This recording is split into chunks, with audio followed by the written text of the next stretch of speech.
बेटा मोदी सरकार ने एक बड़ा बढ़िया काम किया है, बाकी किया हो ना किया हो बेटा। 2016 में नोटबंदी हुई थी कि नहीं हुई थी? 2016 में नोटबंदी हुई थी। आप लोग कुछ बोल पाए थे? आप लोग कुछ बोल पाए थे? चुपचाप आपको पुराने नोट बदलवाने पड़े थे।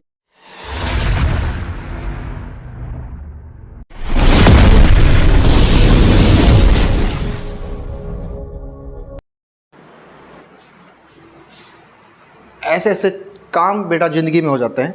अच्छा, मैं क्या बोल रहा था? संसद का अर्थ क्या होता है? संसद का अर्थ होता है सभा या विधायी सभा। पहले आपने सुनना है, उसके बाद जब मैं बोलूंगा उस टाइम लिखना है, ठीक है? संसद का मतलब क्या होता है? सभा या विधायी सभा। अच्छा यार, ये संसद है क्या? मेन मुद्दा तो ये है कि ये संसद सर है क्या? तो बेटा संसद जो है, संसद हमारे देश का सबसे बड़ा कानून है। संसद क्या है? संसद हमारे देश का सबसे बड़ा कानून है, जो पूरे देश के लिए कानून बनाता है।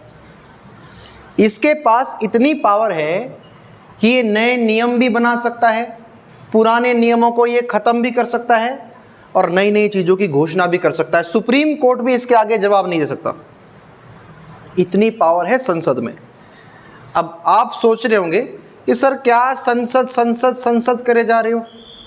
ये तो बताओ कि संसद होती क्या है? ये तो आपने बोला कि संसद देश का कानून है, लेकिन होती कौन है ये संसद? आपने प्रधानमंत्री का नाम सुना है? आपने राष्ट्रपति का नाम सुना है? आपने स्वास्थ्य मंत्री का नाम सुना है? आपने एमपी का नाम सुना है? सांसदों का नाम सुना है? आपने एमपी का नाम सुना है? आपने रेलवे मंत्री का नाम सुना है? यही तो बेटा संसद है, इसी को तो हम संसद बोलते हैं। समझ रहे हो? यही तो कानून लागू करते हैं, यही तो कानून बनाते हैं। अगर प्रधानमंत्री मोदी ने कुछ कह दिया, आप उसके अगेंस्ट बोल पाओगे? नहीं बोल पाओगे बेटा। 2016 में नोटबंदी हुई थी कि नहीं हुई थी? 2016 में नोटबंदी हुई थी। आप लोग कुछ बोल पाए थे? आप लोग कुछ बोल पाए थे?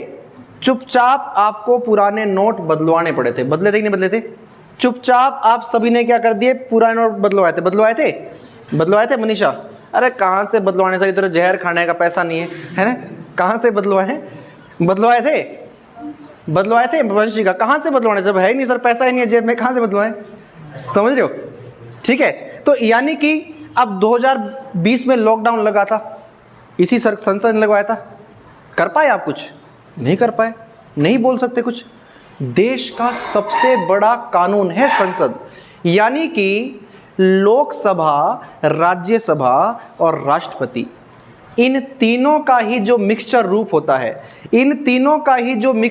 होता है, उसी को तो बेटा संसद कहते हैं। उसी को क्या कहते हैं? संसद कहते हैं। आपको बात समझ? अभी आप जड़ को समझो। जब आपकी जड़ क्लियर होगी तभी आप आगे बढ़ पाएंगे। लिखने के लिए जिंदगी बतेरी पड़ी है, पहले चीज़ों को समझो। लिखवाऊंगा आपको, लिखने का समय दिया जाएगा। अब यार एक बात है सर, हमारा देश इतना अच्छा चल रहा था, इतना प्यारा हमारा देश चल रहा था। पुराने समय में हम बड़े जंगलों में जा रहे थे, जड़े जूड़े खा रहे थे। अब इस संसद की क्या ज़रूरत हमारे देश में पड़ गई? ऐसा क्या कारण रहा कि हमारे देश में संसद की ज़रूरत पड़ गई? तो बेटा इसके पीछे एक कहानी है जो पेपर में आती है।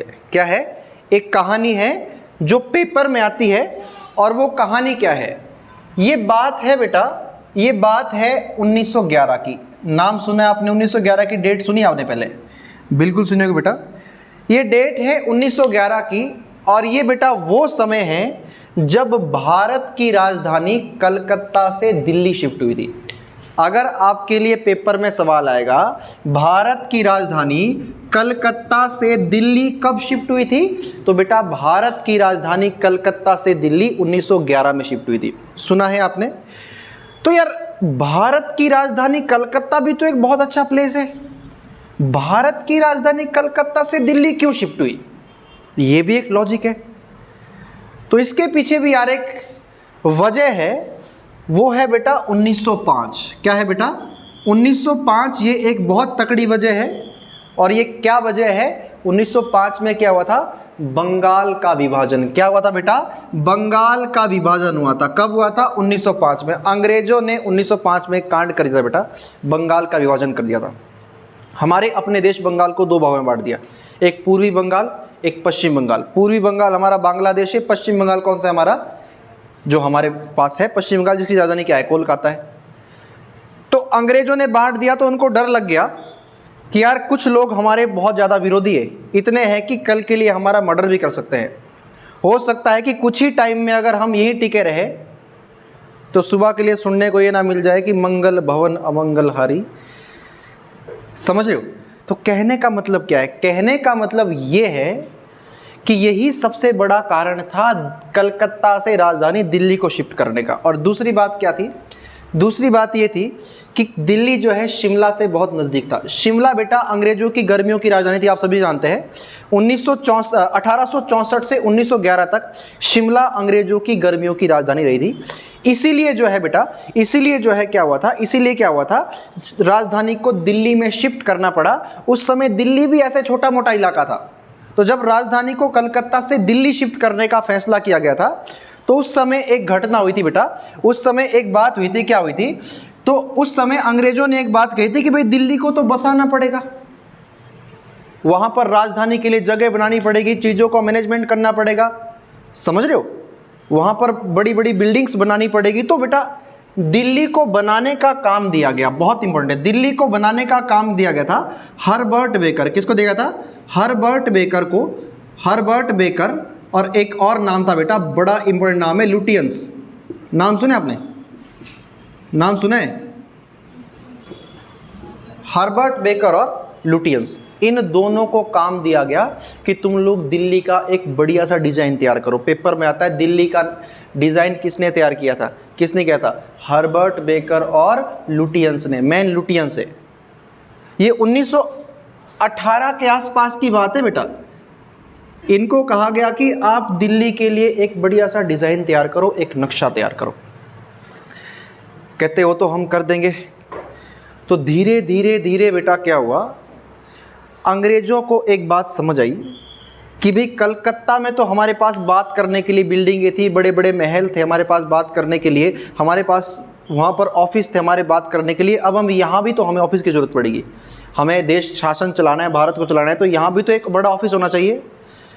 तो बेटा उस समय ज़रूरत हुई बेटा कि भाई दिल्ली में भी एक काउंसिल हाउस होना चाहिए। क्या होना चाहिए? दिल्ली में भी एक काउंसिल हाउस होना चाहिए। और यही काउंसिल हाउस बाद में संसद के रूप में कहलाया, संसद भवन कहलाया।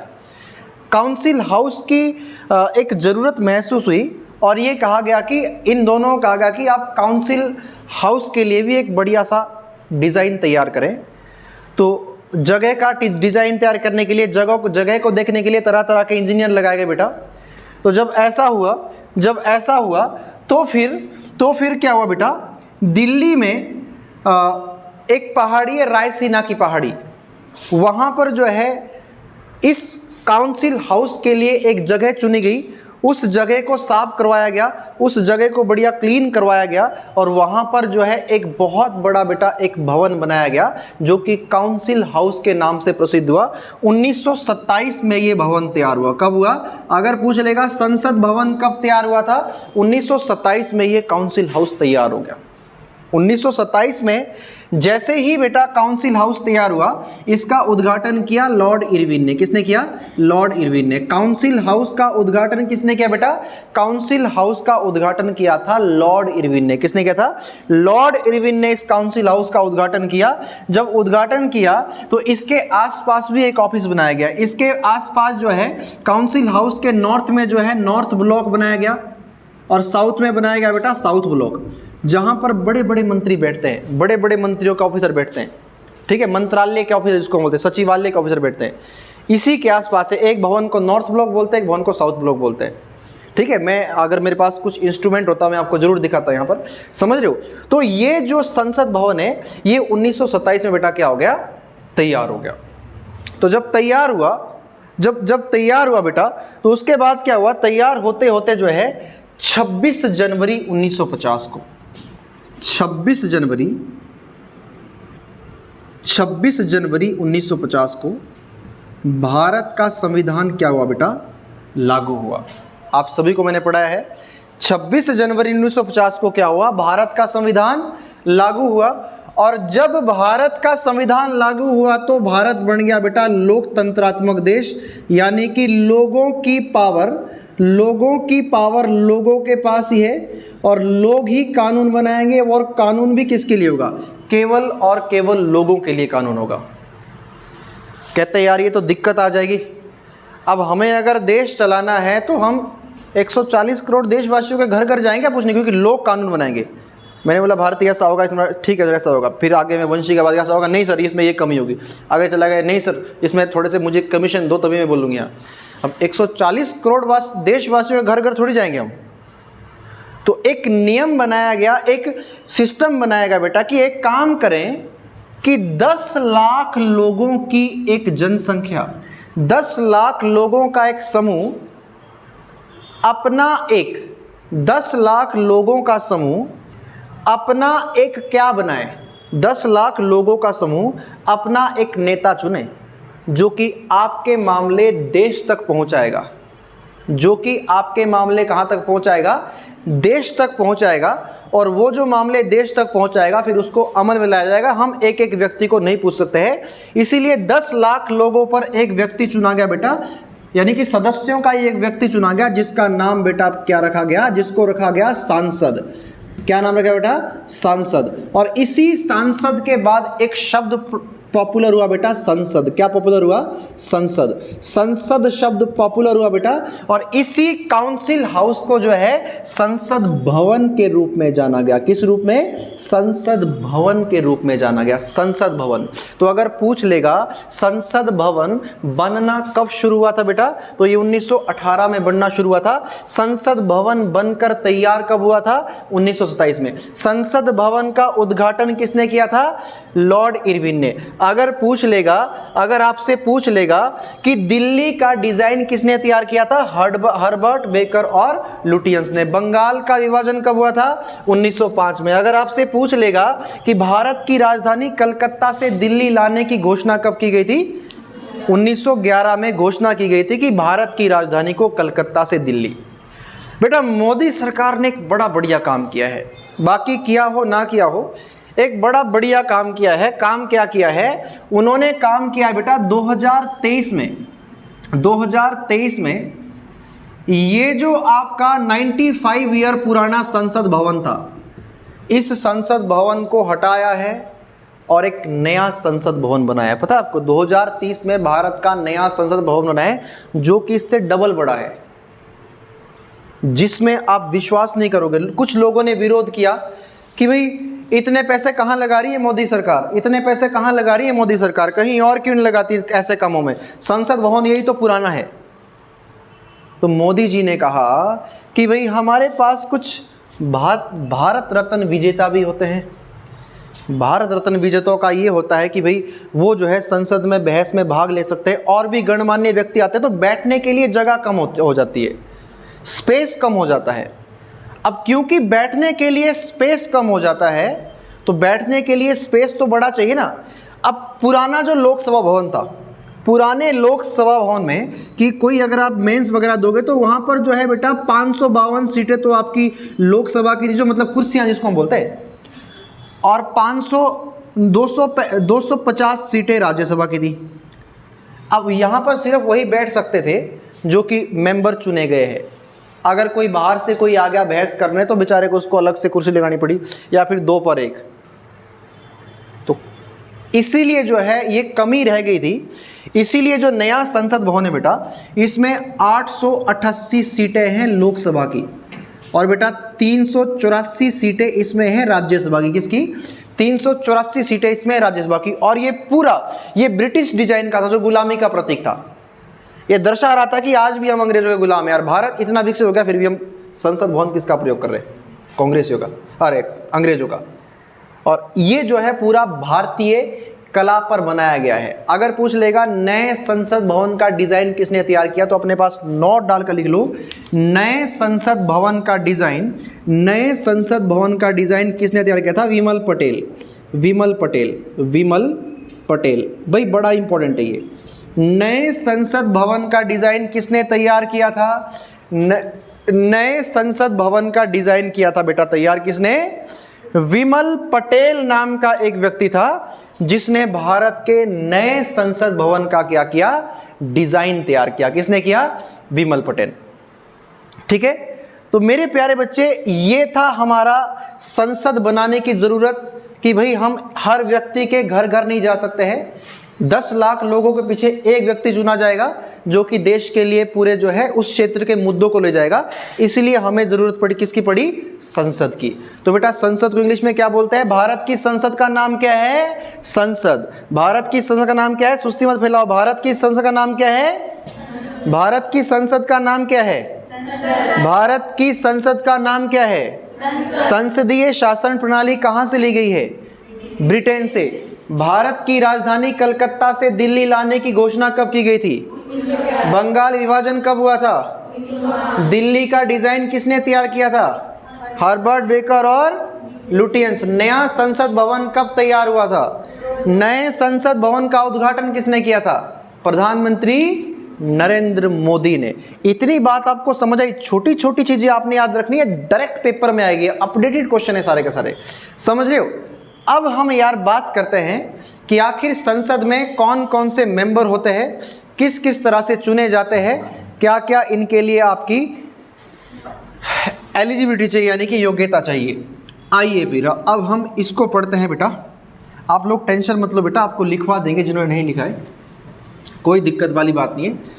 अब हम बात को ये समझते हैं बेटा कि संसद के बारे में आखिर हमारे संविधान के जो 395 अनुच्छेद है उनमें से संसद के बारे में बेटा किस आर्टिकल में बताया गया है, संसद के बारे में किस अनुच्छेद में बताया गया है, इन सभी आर्टिकल्स में से। तो बेटा संसद के बारे में आप साथ साथ लिख सकते हैं, संसद के बारे में आर्टिकल 79, आर्टिकल 79 संसद के बारे में आर्टिकल 79। या पहले सुन लो मेरी बात, पहले लिखवा दूंगा कोई बात नहीं। संसद के बारे में आर्टिकल 79, कौन से आर्टिकल? सुस्ती नहीं फैलानी, दुनिया देखेगी आपको। आर्टिकल 79, आर्टिकल 79 में संसद के बारे में, 79 मतलब 70 और 9। अच्छा सुनो मेरी बात, अगर आपसे पूछ लेगा कि संसद के कितने अंग है, संसद के कितने अंग है, अंग का मतलब होता है बेटा पार्ट। अगर पूछ लेगा कि संसद के कितने अंग है, तो संसद के कितने अंग है? संसद के 3 अंग है। कितने अंग है बेटा? 3 अंग हमारी संसद के हैं, जिनमें कौन कौन से? Number 1 Lok Sabha, number 2 Rajya Sabha, number 3 राष्ट्रपति यानी कि प्रेसिडेंट। तो बेटा ये 3 अंग है संसद के जो पेपर में आएंगे। ध्यान से समझ लो, चीजों को ध्यान से समझोगे तभी पता चलेगा बेटा, समझ रहे हो। देखो लिखना हमारा उद्देश्य नहीं है, मैं बार बार बोलता हूं, हमारा उद्देश्य है चीजों को समझना, समझ, क्योंकि एग्जाम में 4 ऑप्शन आएंगे, वो आप तभी कर पाएंगे जब आपको पता होगा, वरना आपको 4 ऑप्शन एक ही माँ के बच्चे लगेंगे, जुड़वा लगेंगे सारे के सारे, समझ रहे हो। यानी कि आपको पता ये होना चाहिए बेटा कि संसद के कितने अंग है? 3 अंग है। कई बार तो पेपर में ये भी आता है संसद कैसे बनती है। ऑप्शन नंबर ए लोकसभा से, ऑप्शन नंबर बी राज्यसभा से, ऑप्शन नंबर सी लोकसभा और राज्यसभा से, option number D Lok Sabha, Rajya Sabha और राष्ट्रपति, तीनों से बनती है, ना तो 2 से बनती है ना 1 से, तीनों होने बहुत जरूरी है। क्योंकि बेटा राष्ट्रपति हमारे देश की सुप्रीम पावर है, राष्ट्रपति हमारे देश की सबसे बड़ी पावर है, इससे बड़ी पावर हमारे देश में नहीं है। इसीलिए प्रेसिडेंट का अलग से टॉपिक बनता है, 2 से 3 दिन का टॉपिक बनता है, तसल्ली से करवा जाएंगे। संसद हम पहले पढ़ेंगे, और संसद तो खैर पढ़ ही रहे हैं, अभी हम लोकसभा और राज्यसभा के बारे में पढ़ेंगे कि आखिर ये होता क्या है, इसमें क्या प्रोसेस है, अगर आपकी इच्छा हो तो आपको क्या करना चाहिए। यानी कि अगर तो पूछ लेगा बेटा अंग कितने हैं? 3। लेकिन अगर बचपने में गलती से भी इसने पूछ लिया सदन कितने हैं, तो संसद के कितने सदन है बेटा? संसद के बेटा दो ही सदन है। सदन मतलब हाउस, सदन मतलब हाउस, सदन मतलब हाउस, लोकसभा और राज्यसभा। क्या आपको इस बात का पता है कि लोकसभा और राज्यसभा तो नाम 1954 के बाद पड़ा है बेटा। 1954 में लोकसभा और राज्यसभा था, उससे पहले नाम कुछ और था, पता है आपको? उससे पहले नाम कुछ और था। क्या था? लोकसभा को बोलते थे जनता का दल। लोकसभा को क्या बोलते थे? जनता का दल। क्या बोलते थे? जनता का दल। और राज्यसभा को क्या बोलते थे बेटा? राज्यसभा को बोलते थे राज्य परिषद। क्या बोलते थे? राज्य परिषद। ये पेपर में आते सवाल। 1954 से पहले लोकसभा और राज्यसभा को किस नाम से जानते थे? तो लोकसभा को जनता का दल, हाउस ऑफ पीपल, और इसको क्या था आपका? राज्य परिषद। समझ आएगी नहीं बात? ये पेपर में आते हैं सवाल। अब ये लोकसभा 1954 के बाद ये लोकसभा और राज्यसभा के नाम से जाने गए। समझ रहे हो? अच्छा सुनो मेरी बात, अब आगे बढ़ते हैं बेटा। अब यार लोकसभा और राज्यसभा दोनों के सदस्यों को क्या कहते हैं? दोनों के सदस्यों को कहते हैं बेटा एमपी। एमपी मतलब मध्य प्रदेश, एमपी मतलब माई परफॉर्मेंस, एमपी मतलब है, एमपी मतलब मेंबर ऑफ पार्लियामेंट। यानी कि इस वाले जो एमपी का मतलब है वो है मेंबर ऑफ पार्लियामेंट। क्या बोलते हैं? Member of parliament. तो बेटा अगर आपसे कभी गलती से भी सवाल पूछ लेगा कि संसद के सदस्यों को निम्नलिखित में से क्या कहते हैं, तो वहां पर एमपी ऑप्शन नहीं होगा, वहां पर ऑप्शन होगा बेटा सांसद। क्या कहते हैं बेटा? सांसद। और इसी सांसद से कौन सा शब्द पॉपुलर हुआ है? संसद। अब समझे बात को, गहराई को समझे। जरूरत क्यों पड़ी हमें संसद की? देश को चलाना है भाई, हर एक लोगों की सलाह नहीं दे सकता है हम। कोई एक व्यक्ति होना चाहिए देश को चलाएगा। समझ रहे हो? एक लड़की के 18 जवाई नहीं हो सकते, एक ही हो सकता है बेटा। समझ रहे हो? हाँ, आ जाइए फिर। अगर आपसे पूछ लेगा संसद के बारे में कौन से आर्टिकल में है? 79। लोकसभा के बारे में बताइए जी। लोकसभा के बारे में 81, राज्यसभा के बारे में बेटा 80। अब भाई रटना नहीं है, देखो 79, 80, 81, 79, 80, 81, 79, 80, 81। संसद 79, राज्यसभा 80, लोकसभा 81। 79, 80, 81, 79, 80, 81। पेपर में आर्टिकल पूछा जाता है और आपको पता होना चाहिए 79, 80, 81, 79, 80, 81। डन। 79, 80, 81, 79, 80 और 81। ये किसके बारे में है बेटा? ये आपका संसद के बारे में है। किसके बारे में है? संसद के आर्टिकल्स के बारे में है। लेकिन अगर आपको ऐसा लग रहा है, मान लो हिमानी को लग रहा है कि सर मुझे भी एमपी बनना है, मुझे भी सांसद बनना है, या फिर भारती को लगेगा कि नहीं सर मुझे भी सांसद की गाड़ी में घूमना है, मुझे भी सांसद बनना है, तो बेटा सबसे ज़रूरी क्या है? सबसे ज़रूरी का अभी कितनी उम्र है भारती? 22। अभी उम्र है कहते हैं सर मेरी 18। तो बेटा सबसे ज़रूरी है कि अगर आपको लोकसभा का सदस्य बनना है तो सबसे ज़रूरी है कि आपकी आयु कम से कम 25 वर्ष होनी चाहिए। कितनी होनी चाहिए? मिनिमम एज कितनी होनी चाहिए बेटा? 25 साल। कितनी होनी चाहिए? 25 साल। राज्यसभा का सदस्य बनने के लिए मिनिमम एज कितनी होनी चाहिए? 30 साल। राज्यसभा का अगर आपको मेंबर बनना है मिनिमम कम से कम आयु कितनी होनी चाहिए? कितनी होनी चाहिए बेटा? 30 साल। 30 साल से अगर एक भी वर्ष कम है तो बोलेंगे यार कोई बात नहीं 5 साल बाद आ जा, तब तक आप हो सकता है 31-32 साल के हो जाए। समझ रहे हो? सबसे जरूरी क्या है कि आपकी आयु कितनी होनी चाहिए बेटा? 25 साल। और राज्यसभा के लिए 30 साल। दूसरी बात क्या है बेटा?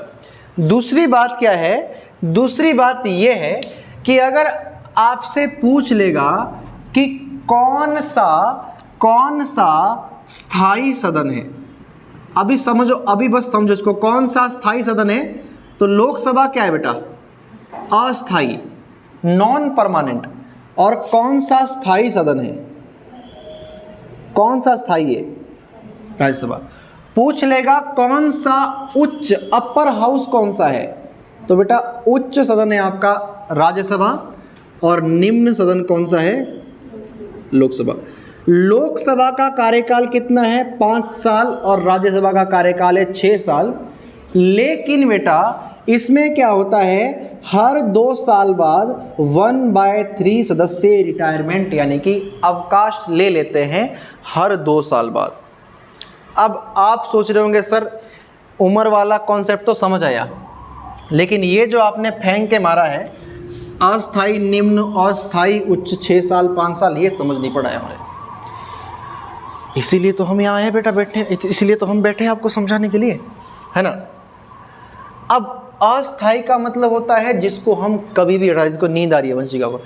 अस्थाई का मतलब होता है जिसको हम कभी भी हटा सकते हैं, और स्थाई का मतलब होता है जिसको हम हटा नहीं सकते हैं। एक बात बताओ यार, भगवान क्या है? स्थाई है अस्थाई है? भगवान क्या है? स्थाई है अस्थाई है? स्थाई है बेटा, हमेशा से है। इंसान क्या है? अस्थाई है। तो बेटा जो कुछ समय के लिए आएगा फिर धरती से निकल जाएगा, वो बड़ा है या छोटा है? वो छोटा है। लेकिन जो हमेशा से चला आ रहा है वो क्या है? बड़ा है छोटा है? बड़ा है। तो इसका मतलब है कि भगवान हमेशा से है तो वो क्या है? बड़ा है। हमारी उम्र चाहे 1000 साल हो जाए लेकिन हम क्या है? छोटे हैं। तो इसका मतलब ये है कि ये जो है राज्यसभा जो है हमेशा रहने वाला है, स्थायी है, इसीलिए तो बड़ा है। रटना नहीं, चीज़ों को समझना है। और ये 5 साल बाद खत्म होता है, इसलिए क्या है? आप कहेंगे सर ये भी तो 6 साल बाद खत्म हो जाएगा। नहीं बेटा, ये 6 साल बाद खत्म नहीं होगा। इसमें इलेक्शन अप्रत्यक्ष रूप से होता है बेटा, इसमें हम इलेक्शन नहीं देते हैं भाई, इसमें हम वोट नहीं देते हैं। ये क्या हो जाएगा? 5 साल बाद खत्म हो जाएगा। लोकसभा समझते हो, प्रधानमंत्री किसका सदस्य है? लोकसभा का सदस्य। तो अगर अभी ऐसा देश में कोई आपातकाल हो जाए, ऐसी स्थिति हो जाए, तो लोकसभा भंग हो जाएगी, प्रधानमंत्री को त्यागपत्र देना पड़ जाएगा, फिर से इलेक्शन हो जाएंगे। राज्यसभा में ऐसा नहीं है। इसमें क्या हो जाएंगे? इसमें 2 साल बाद जितने इसके मेंबर है, मान लो इसके मेंबर है, आप मान लो इसके मेंबर है 250 मेंबर है इसके, तो 2 साल बाद उनमें से ऑटोमेटिकली 1/3 सदस्य, मान लो यार आपके पास जो है यहाँ पर, आपके पास जो है यहाँ पर मैंने कह दिया कि आपके पास यहाँ पर है 102 मेंबर, 102 मेंबर, टोटल मेंबर 102 है। 102 में से 1/3 सदस्य आने वाले 2 साल में क्या ले लेंगे बेटे? रिटायरमेंट। तो 102 का अगर हम 1/3 लेंगे तो 102 का 1/3 कितना हो जाएगा बेटा? 3 3 9 और बेटा 3 चौके 12, यानी कि 34 सदस्य 2 साल बाद रिटायरमेंट ले रहे हैं 102 में से। फिर उसके बाद आगे अगले 2 साल आएंगे, फिर से क्या हो जाएगा? 1/3, मतलब 34 मेंबर और रिटायरमेंट ले रहे हैं। कितने हो गए? 34 34 कितना हो गया? 34 दूनी 78, ये होता है ना। 34 दूनी 78 होता है, 68 होता है। 34 दूनी 68 होता है बेटे, ठीक है। अब फिर से 2 साल आएंगे और फिर से जो है 68 में 34 प्लस करेंगे, कितना हो जाएगा बेटा? 102। यानी कि 6 साल में पूरे के पूरे जो मेंबर चुने गए थे उनका सफाया हो जाता है, उनकी जगह पर नए आते हैं बिना किसी रुकावट बाधा के। समझ रहे हो? इसका मतलब ये है कि इसका कार्यकाल तो 6 साल है, लेकिन ये भंग नहीं होता है, ये ख़त्म नहीं होता है। ये जैसे बीच में हमने कभी ख़त्म कर दिया, हमारा मन हो गया लोग प्रधानमंत्री ठीक से काम नहीं कराए, 50 लाख लोग इकट्ठा करो और मोदी को हटा दो, ऐसा इसमें नहीं होता है। ये नॉर्मल चल रहा है, कोई वाद विवाद नहीं। इसका परिवार बेटा छोटा परिवार है, सुखी परिवार है। इसीलिए जो हमेशा रहता है, लड़ता झगड़ता नहीं है, वो भगवान है। और भगवान क्या होता है बेटा? बड़ा होता है। तो ये भी क्या है? बड़ा है और हमेशा रहने वाला है। ये छोटा है, चाहे जितना मर्जी बड़ा हो, और अस्थायी है, कभी भी टपक सकता है। इतनी बात आपको समझ आई कि नहीं आई? बताइए जी। अब हम बात करते हैं कि आखिर कितने मेंबर लोकसभा और राज्यसभा में होते हैं। ये समझ आया? 2/3 सदस्य कितने टाइम बाद? 2 साल बाद 1/3 मेंबर क्या लेते हैं? रिटायरमेंट ले लेते हैं। यहाँ तक समझ आया? बताइए जी। अब सुनो मेरी बात। अब बात हम करते हैं कि लोकसभा में मेंबर कैसे चुने जाते हैं। तो लोकसभा में अगर बेटा मैक्सिमम मेंबर, अगर हम अधिकतम सदस्यों की बात करें बेटा, तो मैक्सिमम मेंबर है बेटा 552। कितने बेटा? 552। और कम से कम मिनिमम होने चाहिए बेटा 545। मिनिमम कितने होने चाहिए बेटा 545। मैक्सिमम कितने होने चाहिए 552। बोलो भाई मिनिमम कितने होने चाहिए और मैक्सिमम कितने होने चाहिए 552। और राज्यसभा में मिनिमम कितने होने चाहिए, राज्यसभा में मिनिमम कितने होने चाहिए 245 और मैक्सिमम कितने होने चाहिए 250। इतनी बात समझ आई। लेकिन ये क्वेश्चन अब बेसिक हो गए, क्वेश्चन जो है एडवांस आता है। आपसे पूछ लेगा कि 552 मेंबर है ना जो यार ये कहाँ कहाँ से चुने जा रहे हैं। तो बेटा 552 सदस्यों में से 530 सदस्य राज्यों से चुने जाते हैं। राज्यों से कहाँ चुने जाते हैं 530 मेंबर राज्यों से चुने जाएंगे। जैसे हिमाचल से 4 चुने जाते हैं ना। कंगना रनौत कौन है जिसके मुंह पे पटाखे बजे थे, कौन है कंगना रनौत कौन है। अब अगर देखिएगी तो फिर मेरे बजेंगे ना, कोई बात नहीं। हाँ जी, कंगना रनौत कौन है, सांसद है। सुरेश कश्यप कौन है, सांसद है। अनुराग ठाकुर कौन है, सांसद। राजीव भारद्वाज कौन है, सांसद। 4 सांसद हमारे हिमाचल से जाते हैं, तो देश में हमारे लिए लड़ते हैं। लड़ते तो खैर कुछ नहीं है, वो दिखावा होता है, समझ रहे हो। बताइए जी 530 सदस्य राज्यों से जाते हैं, जिनमें से 4 हमारे हिमाचल के भी है। और बेटा 20 सदस्य चुने जाते हैं केंद्र शासित प्रदेशों से। कहाँ से 20 सदस्य केंद्र शासित प्रदेशों से चुने जाते हैं। कितने 20 सदस्य चुने जाते हैं केंद्र शासित प्रदेश है। जो हमारे 8 केंद्र शासित प्रदेश है, यहाँ से 20 मेंबर जाते हैं। कितने जाते हैं 20 मेंबर, यानी कि 530 और 20 कितने हो गए 550। कितने हो गए बेटा 550। अब जो है बचे 2 मेंबर, वो चुने जाते हैं एंग्लो इंडियन से। कहाँ से एंग्लो इंडियन से। कहाँ चुने जाते हैं एंग्लो इंडियन। अब ये एंग्लो इंडियन क्या है बेटा, एंग्लो इंडियन बेटा ऐसे इंडियन है जो कि अंग्रेज है। कौन है, अंग्रेज है। लेकिन आज़ादी के बाद से लेकर आज़ादी से पहले से लेकर हमारे देश में रह रहे हैं, ऐसे लोगों को बोलते हैं एंग्लो इंडियन, जिनके पास हमारे नागरिकता भी है। तो बेटा इनका इलेक्शन नहीं होता था, इनको मनोनीत किया जाता। मनोनीत मतलब इनको जो है राष्ट्रपति खुद चुनता था कि भाई ये मेरे मेंबर है और इनको मैं लोकसभा में ले आना चाह रहा हूँ। इनका इलेक्शन नहीं होता था। भाई अब तो नेतागिरी के लिए एक दूसरे की जान भी ले रहे हैं, तो अब विरोध हो गया इसका। 2019 में इसका विरोध हो गया बेटा। 2019 में इसका विरोध हुआ कि भाई इनको बिना इलेक्शन से ही अंग्रेज, जिनके हम दुनिया भर में गुलाम रहे हैं, इन लोगों को आप बिना किसी इलेक्शन के चुन रहे। गलत बात। अगर इन्होंने सच मायने में भारतीयों का विश्वास जीता है, अगर सच मायने में इन्होंने भारतीयों का विश्वास जीता है, तो इनको ये बोलो कि आप इलेक्शन लड़ो और फिर जीत के दिखाओ। तो एंग्लो इंडियन 104वें संशोधन संविधान द्वारा बेटा 104वें संशोधन संविधान हुआ था 2019 में। इस संवैधानिक संशोधन द्वारा 2020 में एंग्लो इंडियन को ख़त्म किया गया और कहा कि अगर तुमने इलेक्शन लड़ना है तो तुम ओपन इलेक्शन लड़ो, तुम्हारे लिए रिजर्व नहीं है। जैसे एंग्लो इंडियन के रिजर्व सीट थी ना, अब ऐसा नहीं होगा, अब ओपन इलेक्शन लड़ो। एक तो गुलाम रहे तुम्हारे, एक तुम्हारे को खुद से मनोनीत वगैरह। गलत बात है सही बात है, सही बात है, सही बात है, सही बात है। क्यों चुने भाई हम? अगर तुम अंग्रेजों ने सच मायने में भारतीयों का विश्वास जीता है तो जीत के दिखाओ ना। जीत ही नहीं पा रहे बेचारे, क्या करें। समझ रहे हो? कहने का मतलब ये है कि लोकसभा में बेटा अब एंग्लो इंडियन क्या हो चुका है, खत्म हो चुका है। तो एक बार फिर बताओ, टोटल कितने मेंबर है 552। राज्यों से कितने जाते हैं 530, यूटी से कितने जाते हैं 20, और मनोनीत कितने होते थे 2। कहां से एंग्लो इंडियन से, जो कि क्या हो चुका है अब खत्म हो चुका है। यहां तक समझ आया? इसके बाद वाली चीजें हम कल पढ़ेंगे, ठीक है। अब इन चीज़ों को आप लोग लिख सकते हैं, जो मैं आपको लिखवा रहा हूँ इसको आप लोग लिख डालो। और ये केवल कल हमने कुछ चीज़ें पढ़ी थी बेटा, जैसे कि लोकसभा का अगर आपको मेंबर बनना है तो मिनिमम आपकी आयु कितनी चाहिए 25 साल। मेन मुद्दे पर आते हैं। हमने कल ये पढ़ा था कि लोकसभा की मिनिमम सीटें कितनी होती है बेटा? लोकसभा की मिनिमम सीटें कितनी होती है बेटा? लोकसभा की कम से कम सीटें 545 और 552, मिनिमम सीटें 545 बिल्कुल, और मैक्सिमम सीटें कितनी? मैक्सिमम सीटें कितनी? 552 मैक्सिमम सीटें। मैंने बताया था कि 552 मेंबर में से 530 सदस्य कहां से चुने जाते बेटा? स्टेट से। अच्छा बेटा, 20 मेंबर कहां से चुने जाएंगे? यूटी से।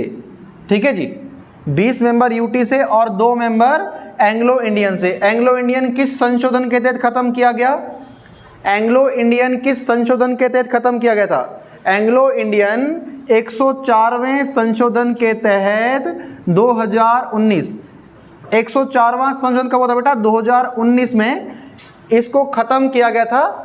और ये संशोधन चल रहा था बेटा, साल था 2020 का जब इसको खत्म किया गया। तो अगर पूछ लेगा एंग्लो इंडियन का जो प्रावधान है ये कब खत्म किया गया? कब खत्म किया गया? 2020 में। इतनी बात समझ आई? जिस तरह से बेटा, जिस तरह से लोकसभा की मैक्सिमम सीटें 552 और मिनिमम सीटें 545, उसी तरह से राज्यसभा की भी सीटें होती है। और मेरे प्यारे बच्चे, राज्यसभा की जो मैक्सिमम सीटें होती है कितनी होती है? राज्यसभा की मैक्सिमम सीटें कितनी होती है? 250।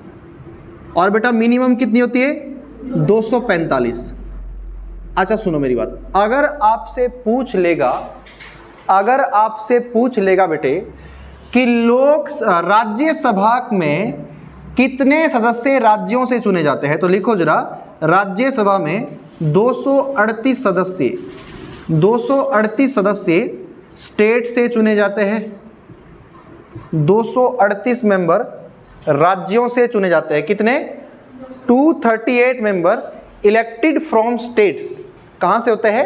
राज्यों से चुने जाएंगे। और बेटा 12 सदस्य कौन चुनता है बेटा? प्रेसिडेंट, यानी कि राष्ट्रपति राज्यसभा में 12 सदस्यों को मनोनीत करता है। कितने सदस्यों को? राष्ट्रपति राज्यसभा में 12 मेंबर को इलेक्टेड करेगा, 12 मेंबर को चुनेगा। कितने मेंबर को? 12 मेंबर को राज्यसभा में राष्ट्रपति क्या करेगा? चुनेगा। अच्छा, चुनेगा मतलब कि उनका इलेक्शन नहीं होगा, बोलेगा ये मेरे 12 सदस्य हैं, उनको क्या कर लेगा? चुन लेगा। जैसे मैंने बोला ये मेरे 12 बच्चे हैं, इनको पास करवा दो बिना पेपर के, तो ये मैंने खुद कहा कि पास करवा दो। कुछ बच्चे हैं जिन्होंने क्या किया? पेपर दे के पास हुए। ठीक है, ये क्या हुए? ये राष्ट्रपति के द्वारा खुद चुने गए। इतनी बात समझ आई? अच्छा यार, किसको चुनेगा? ऐसा थोड़ी ना कि हर किसी को। अगर मैं बोलूंगा कि यार इन बच्चों को पास करवा दो बिना पेपर के, अब ऐसा थोड़ी मैं पागल हो रहा हूँ कि यार पास करवा दो इनको। मुझे भी दिख रहा होगा यार ये बच्चे पढ़ने में बढ़िया है, ये बच्चे पढ़ने में बढ़िया है और पढ़ाई में ये अव्वल है। मैं बोलूँगा प्रिया यार पढ़ने में अच्छी है, इसके पेपर ऊपर इसको आराम से निकलवाओ, इसको आराम से करवा दो, इसको सिलेक्ट, कोई दिक्कत वाली बात नहीं है। भारती पढ़ने में बेकार है, इसको बाहर फेंको इसको क्लास से, उठा के पटको इसको। समझ रहे हो? तो कहने का मतलब क्या है? मुझे भी कोई खूबी दिखनी चाहिए आपके अंदर। समझ रहे हो? खैर खूबी आप सभी के अंदर है माशाल्लाह, ठीक है। लेकिन मैं ये कह रहा हूँ कि राष्ट्रपति को भी कुछ खूबी दिखनी चाहिए। क्या खूबी दिखनी चाहिए? उन मेंबर को बेटा चुनेंगे जो कि कला, साहित्य और बेटे विज्ञान के क्षेत्र में, इन सभी फील्ड्स में ख्याति प्राप्त हो, बड़े विद्वान हो, इन सब फील्ड्स के तकड़े लेवल के विद्वान हो, उनको राष्ट्रपति चुनेगा। 12 सदस्य राज्यसभा में क्या करेगा बेटा? चुनेगा। कौन चुनेगा? प्रेसिडेंट। 12 मेंबर जो है राज्यसभा में बेटा चुनेगा। एक बात का आपने बेटा और ध्यान रखना है, लोकसभा की जो है, लोकसभा की सीटें अभी कितनी है बेटा? 552।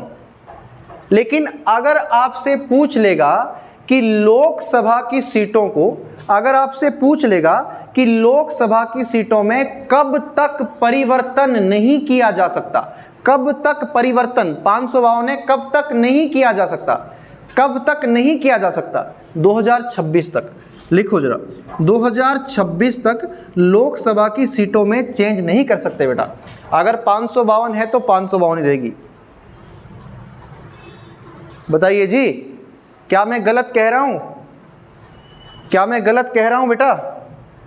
क्या मैं भारती जी गलत कह रहा हूं? क्या मैं नितिन जी गलत कह रहा हूं? अगर मैं गलत कह रहा हूं तो आपकी जान चली जाए, लेकिन अगर मैं सही कह रहा हूं तो आप मेरी उम्र आपको लग जाए। ठीक है जी, आ जाइए आगे बढ़ते यार। सुनो मेरी बात, मैं ये कहना चाह रहा हूं यार कि ये निर्णय कब लिया गया था कि लोकसभा की सीटों में 2026 तक चेंज नहीं हो सकता है। ये पेपर में आता है, लिखो जरा। यह निर्णय 84वें संवैधानिक संशोधन 44th अमेंडमेंट हुआ था बेटा 2001 में। 2001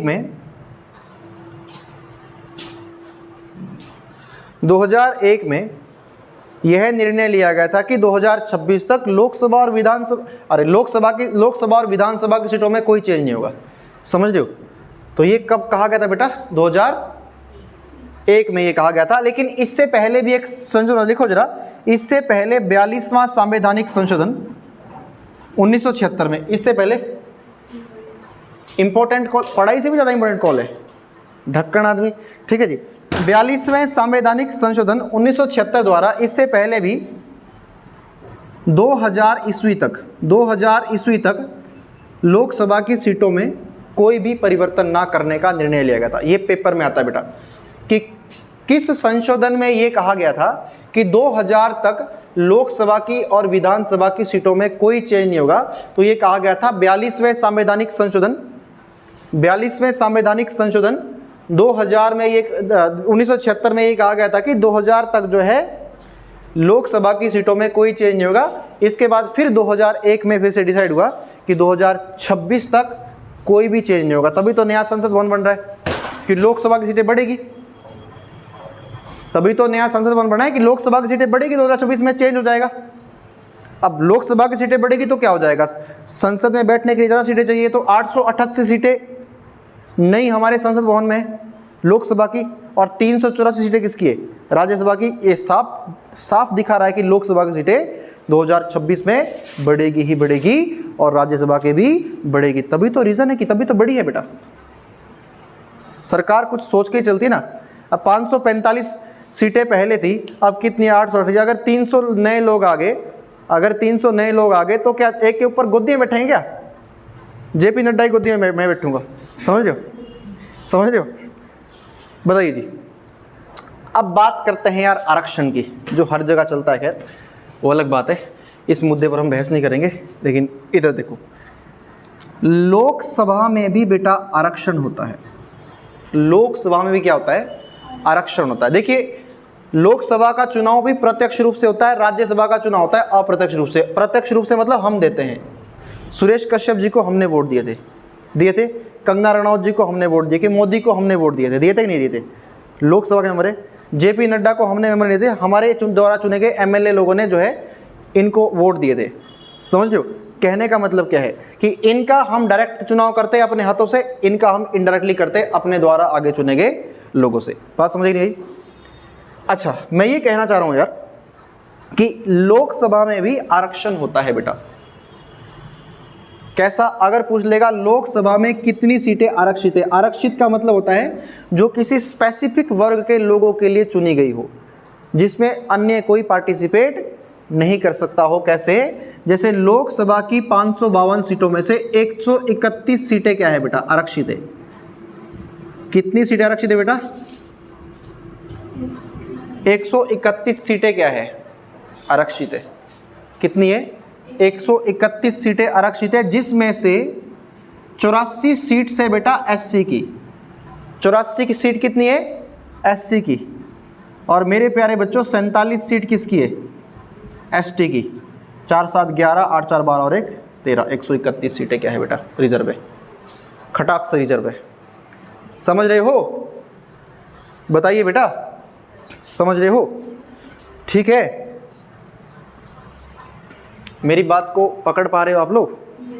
वरना मैंने आपके कान पकड़ लिए। ठीक है जी, आगे बढ़ते हैं। आगे यार जब हम बढ़ते हैं, आगे बढ़ते हुए हमारे पास एक और चीज़ आती है कि यार जैसे लोकसभा होगी, राज्यसभा होगी, ये अपने में से ही एक हेड को चुनेंगे। जैसे लोकसभा का, जैसे मान लो आप सभी लोग लोकसभा का मेंबर है, आप अपने में से क्लास का एक क्या चुनोगे, मॉनिटर चुनोगे।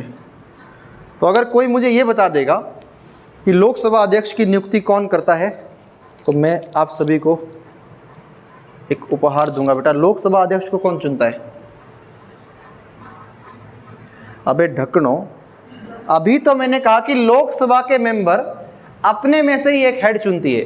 तो अगर आपसे पूछ लेगा लोकसभा अध्यक्ष की नियुक्ति कौन करता है, तो बेटा लिखो जरा, लोकसभा और राज्यसभा के सदस्य अपने में से ही एक अध्यक्ष और सभापति चुनती है। लिख लो, अपने में से ही। ये ऑप्शन में आता है लोकसभा अध्यक्ष को कौन चुनता है। ऑप्शन नंबर ए प्रेसिडेंट चुनता है, option number D prime minister चुनता है, ऑप्शन नंबर सी सीजीआई चुनता है, ऑप्शन नंबर डी अपने में से ही चुनते हैं। तो अपने में से ही एक अध्यक्ष और एक उपाध्यक्ष और सभापति और उपसभापति का क्या करेंगे, ये चुनाव करेंगे। किस में से करेंगे? अपने में से ही करेंगे। लोकसभा का अध्यक्ष होता है, राज्यसभा का सभापति होता है। ठीक है। अगर आपसे पूछ लेंगे कि लोकसभा के अध्यक्ष और सभापति को, राज्यसभा के सभापति को कैसे हटाया जा सकता है, ये भी तो उल्लंघन कर सके, भाई मैं तो अध्यक्ष हूँ और हर कुछ बहस करने लगे वहाँ पर, तो इनको कैसे हटाएंगे? लिखो जरा, इन्हें साधारण बहुमत द्वारा हटाया जाता है। साधारण बहुमत द्वारा हटाया जाता है। साधारण बहुमत के द्वारा इनको हटाया जाता है। इन दोनों को साधारण बहुमत द्वारा हटाया जाता है, लेकिन 14 दिन पहले नोटिस दिया जाना कंपलसरी है। 14 दिन पहले नोटिस दिया जाना अनिवार्य है। इन लोगों को साधारण बहुमत के द्वारा हटाते हैं, लेकिन क्या 14 दिन पहले क्या दिया जाना जरूरी है? 14 दिन पहले इनको नोटिस दिया जाना जरूरी है, उसके बाद आप हटा सकते हैं इनको। साधारण बहुमत, आप सोच रहे होंगे सर क्या बके जा रहे हो, साधारण बहुमत क्या होता है? बहुमत दो तरह के होते हैं बेटा, एक साधारण, एक विशेष बहुमत। साधारण बहुमत मतलब, साधारण बहुमत का मतलब क्या है? साधारण बहुमत का मतलब है कि आप सभी लोग बैठे हैं, आप में से 50% लोग ये बोल रहे कि हटा दो, तो मैंने हटा दिया। विशेष बहुमत मतलब आप लोगों का 2/3 पार्ट, 2/3 पार्ट, 50% नहीं, 2/3 पार्ट ये बोल रहा है कि हटा दो, तो काम करना पड़ेगा। तो विशेष बहुमत मतलब 2/3 बहुमत, साधारण मतलब 50% लोग बोल रहे हैं। समझ आए कि नहीं बात? तो साधारण बहुमत द्वारा इनको हटाया जाता है, 14 दिन पहले नोटिस दिया जाता है। इतनी बात समझ आए कि नहीं बात? लेकिन एक बात आपने और यहाँ से ध्यान रखनी है कि लोकसभा का अध्यक्ष होता है, राज्यसभा का क्या होता है? सभापति। और लोकसभा अध्यक्ष, जो राज्यसभा का जो सभापति होता है बेटा, राज्यसभा का जो सभापति होता है, लिखो जरा, राज्यसभा का पदेन सभापति, राज्यसभा का पदेन सभापति, पदेन सभापति उपराष्ट्रपति होता है, वाइस प्रेसिडेंट होता है। राज्यसभा का पदेन सभापति उपराष्ट्रपति होता है, यानी कि पदेन का मतलब क्या होता है, ये पेपर में आ चुका है हजारों बार। राज्यसभा का पदेन सभापति क्या होता है? पदेन का मतलब क्या होता है? पदेन का मतलब ये होता है कि जो उपराष्ट्रपति है वो हमेशा के लिए क्या रहेगा? पदेन सभापति, यानी कि वो सभापति रहेगा। समझ रहे हो? मेरा कहने का मतलब ये है कि अगर मैं उपराष्ट्रपति हूं तो मैं क्या हूं? राज्यसभा का सभापति हूं। कल के लिए मैं चेंज हो गया तो ऑटोमेटिकली वो क्या है? सभापति है। कल के लिए निशु बन गई तो वो क्या है? सभापति है। कल के लिए नितिन जी बन गए उपराष्ट्रपति, वो क्या है? सभापति है। तो इसका मतलब अभी कौन हो सकता है सभापति? उपराष्ट्रपति कौन है? जगदीप धनखड़। तो इसका मतलब अभी क्या है? वो राज्यसभा का सभापति है। समझ रहे हो? तो ये पेपर में सवाल आता है बेटा।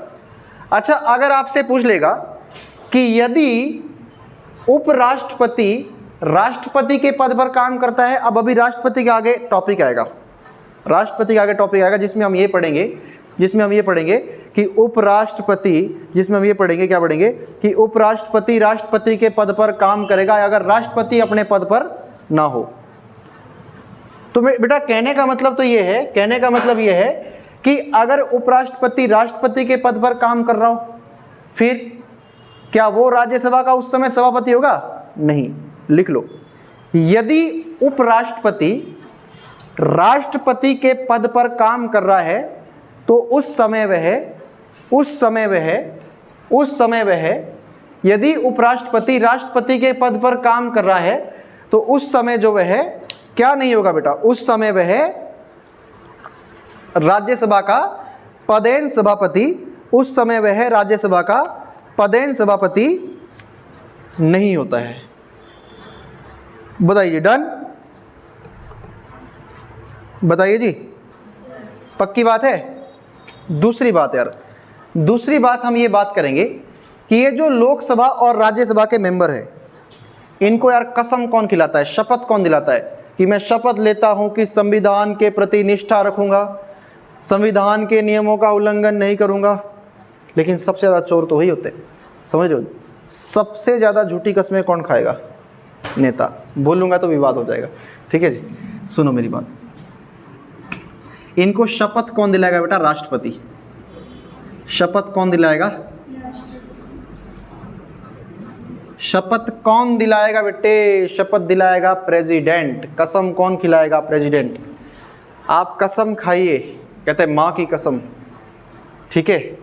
माँ की शौ, माँ की शौ ही बोलते ना सिलाई में, माँ की शौ। मैं जाना गो रहा है कोई पहाड़ी? अरे सारे ही तो पहाड़ी है, सारी ही पहाड़ी है, कोई ऐसा भी पहाड़ी नहीं है, सारे ही तो पहाड़ी है। अच्छा आप पहाड़ी नहीं है? अरे बेटे मन्नू नहीं चल रहा पता, ठीक है? ठीक है जी, आइए जी, समझ आएगी नहीं बात आपको? ये बताइए जी, डन? सुनो मेरी बात, इसके बाद और क्या होता है बेटा? इसके बाद और ये होता है कि अगर संसद का कोई भी सदस्य अगर 60 दिन तक बिना किसी अनुमति के एब्सेंट रहता है, कितने दिन तक? चाहे लोकसभा का हो चाहे राज्यसभा का, 60 दिन तक गोल है, कोई पता नहीं है, छुट्टी नहीं ले रखी है, परमिशन ले रखी है, तो उसका पद रिक्त समझा जाएगा कि अब ये नहीं है, इसकी जगह पर कोई और आ जाओ। लिख लो, यदि संसद का कोई सदस्य बिना अनुमति के 60 दिन तक क्या रहता है? 60 दिन तक क्या रहता है बेटा? बताइए जी। हाँ जी, 60 दिन तक बिना किसी अनुमति के एब्सेंट रहता है, तो उसका पद क्या माना जाएगा बेटा? खाली माना जाएगा। क्या माना जाएगा? खाली माना जाएगा। ठीक है जी, लिख लिया आपने? बताइए जी। अच्छा, जब उसका पद खाली माना जाएगा तो बाद में उसको अपने पद से रिटायरमेंट देना पड़ेगा। तो अगर पूछ लेगा संसद के सदस्य अपनी रिटायरमेंट किसको देते हैं, अपना त्याग पत्र किसको देते हैं? राष्ट्रपति को? नहीं बेटा, गलती नहीं करनी है, हर चीज राष्ट्रपति को देनी हमने। लोकसभा के सदस्य देंगे लोकसभा स्पीकर को, और राज्यसभा के सदस्य किसको देंगे बेटा? सभापति को। लिख लो, लिख लो, लोकसभा के सदस्य त्याग पत्र अध्यक्ष को देंगे, और राज्यसभा के सदस्य किसको देंगे? राज्यसभा के मेंबर किसको देंगे? राज्यसभा के मेंबर किसको देंगे बेटा? राज्यसभा के मेंबर किसको देंगे? राज्यसभा के सदस्य किसको देंगे त्याग पत्र? बताइए जी, सुस्ती फैला रखी, बताइए। सभापति को, ठीक है, क्योंकि उनका अपना अपना हेड है यार। दूसरी बात, अब बात करते हैं सर एमएलए तो बन जाऊंगा, लेकिन पैसा कितना मिलेगा? पैसा कितना मिलेगा? क्या मिलेगा? पैसा कितना मिलेगा? तो बेटा सबसे पहली बात तो ये कि आपको जो पैसा मिलता है वो दुनिया भर का मिलता है, लेकिन आपके जेब में जो सूखा पैसा आएगा बेटा वो आएगा 1,24,000। लिखो जरा, संसद के सदस्यों को 1,24,000 रुपये पेंशन प्लस भत्ता मिलता है। और ये कब से शुरू हुआ था? 1954 से। कब से शुरू हुआ था? लिखो जरा, ये है 1954 से शुरू हुआ था। लिख रहे हैं आप लोग? ये कब से शुरू हुआ था? 1954 से शुरू हुआ था। कब से शुरू हुआ था बेटा? 1954 से ये शुरू हुआ था। लिख लिया अभी?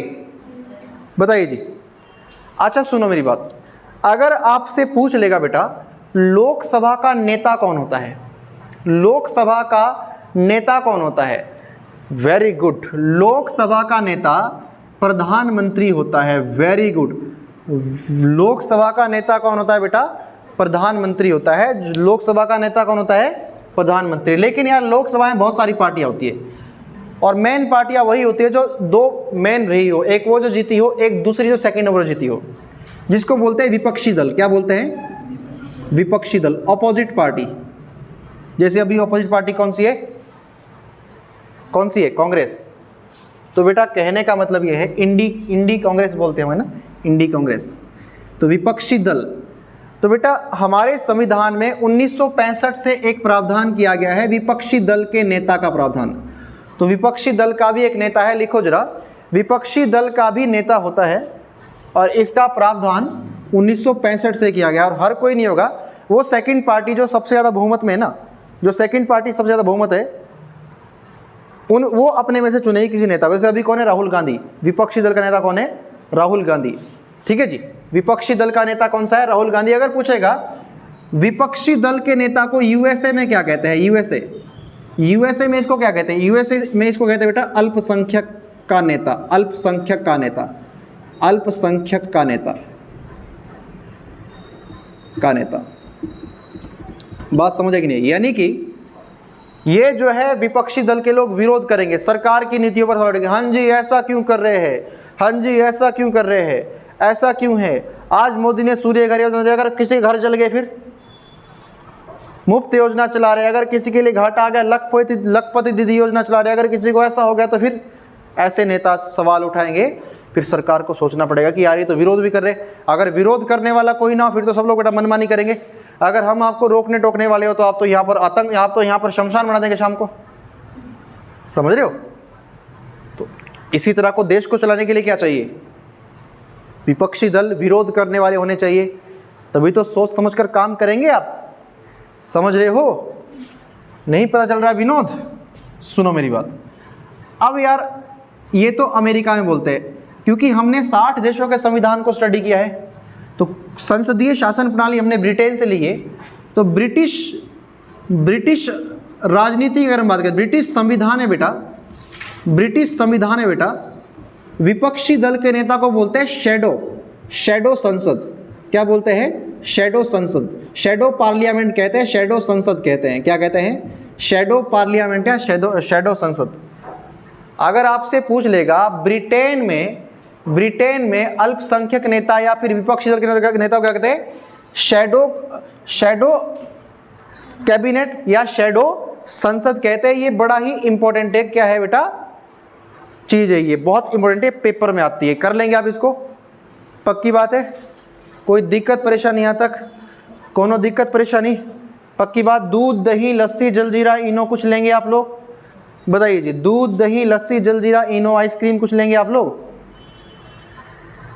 मैं तो नहीं दिलवा सकता भाई, आप खुद से खाते हो तो अलग बात है। आगे बढ़ें। अब हम बात करते हैं बेटा संसद के सत्र की, संसद के सत्र की बात करते हैं। संसद के सत्र, संसद के क्या करते हैं बेटा, सत्र की हम बात करते हैं। क्या करते हैं, संसद के सत्र की बात करते हैं। सत्र मतलब बैठकें, संसद की सत्र मतलब संसद की जो बैठकें होती है वो कब कब होती है, सेशन कब कब होते हैं। तो बेटे संसद के अगर हम सत्र की बात करें, संसद के अगर हम सत्र की बात करें तो मेरे प्यारे बच्चे, संसद के एक साल में लगभग 2 सत्र होना जरूरी। लिखो जरा, संसद के एक वर्ष में लगभग 2 सत्र होना आवश्यक है। सामान्य रूप से एक साल में 3 सत्र होते हैं। नॉर्मली कितने होते हैं बेटा, 3 सत्र। होने कितने जरूरी है, नॉर्मली 3 सत्र होते हैं और होने कितने जरूरी है, साल में 2 होते हैं। लेकिन पेपर में आता है कि सत्र कब कब होता है बेटा, ये संसद के सेशन होते कब कब है बेटा ये। तो बेटा एक सत्र होता है जिसको बोलते हैं बजट सत्र। बजट सत्र, कौन सा सत्र बेटे, बजट सत्र, बहुत इंपॉर्टेंट है। अगर पूछ लेगा संसद में बजट सत्र कब होता है, तो बेटा ये होता है फैब से लेकर मई तक। बजट जिसमें पेश करते हैं ना, आज हम घोषणा करते हैं कि हिमाचल प्रदेश को 8500 करोड़ का पैसा हम विकास के लिए दे रहे हैं। हम घोषणा करते हैं कि रेलवे निर्माण के लिए हम इतना पैसा दे रहे हैं, इतने हॉस्पिटल हम खोलेंगे, समझ रहे हो, इतना हम भ्रष्टाचार रचाएंगे कि आप सोच नहीं सकते। 2000 डैश। ठीक है जी,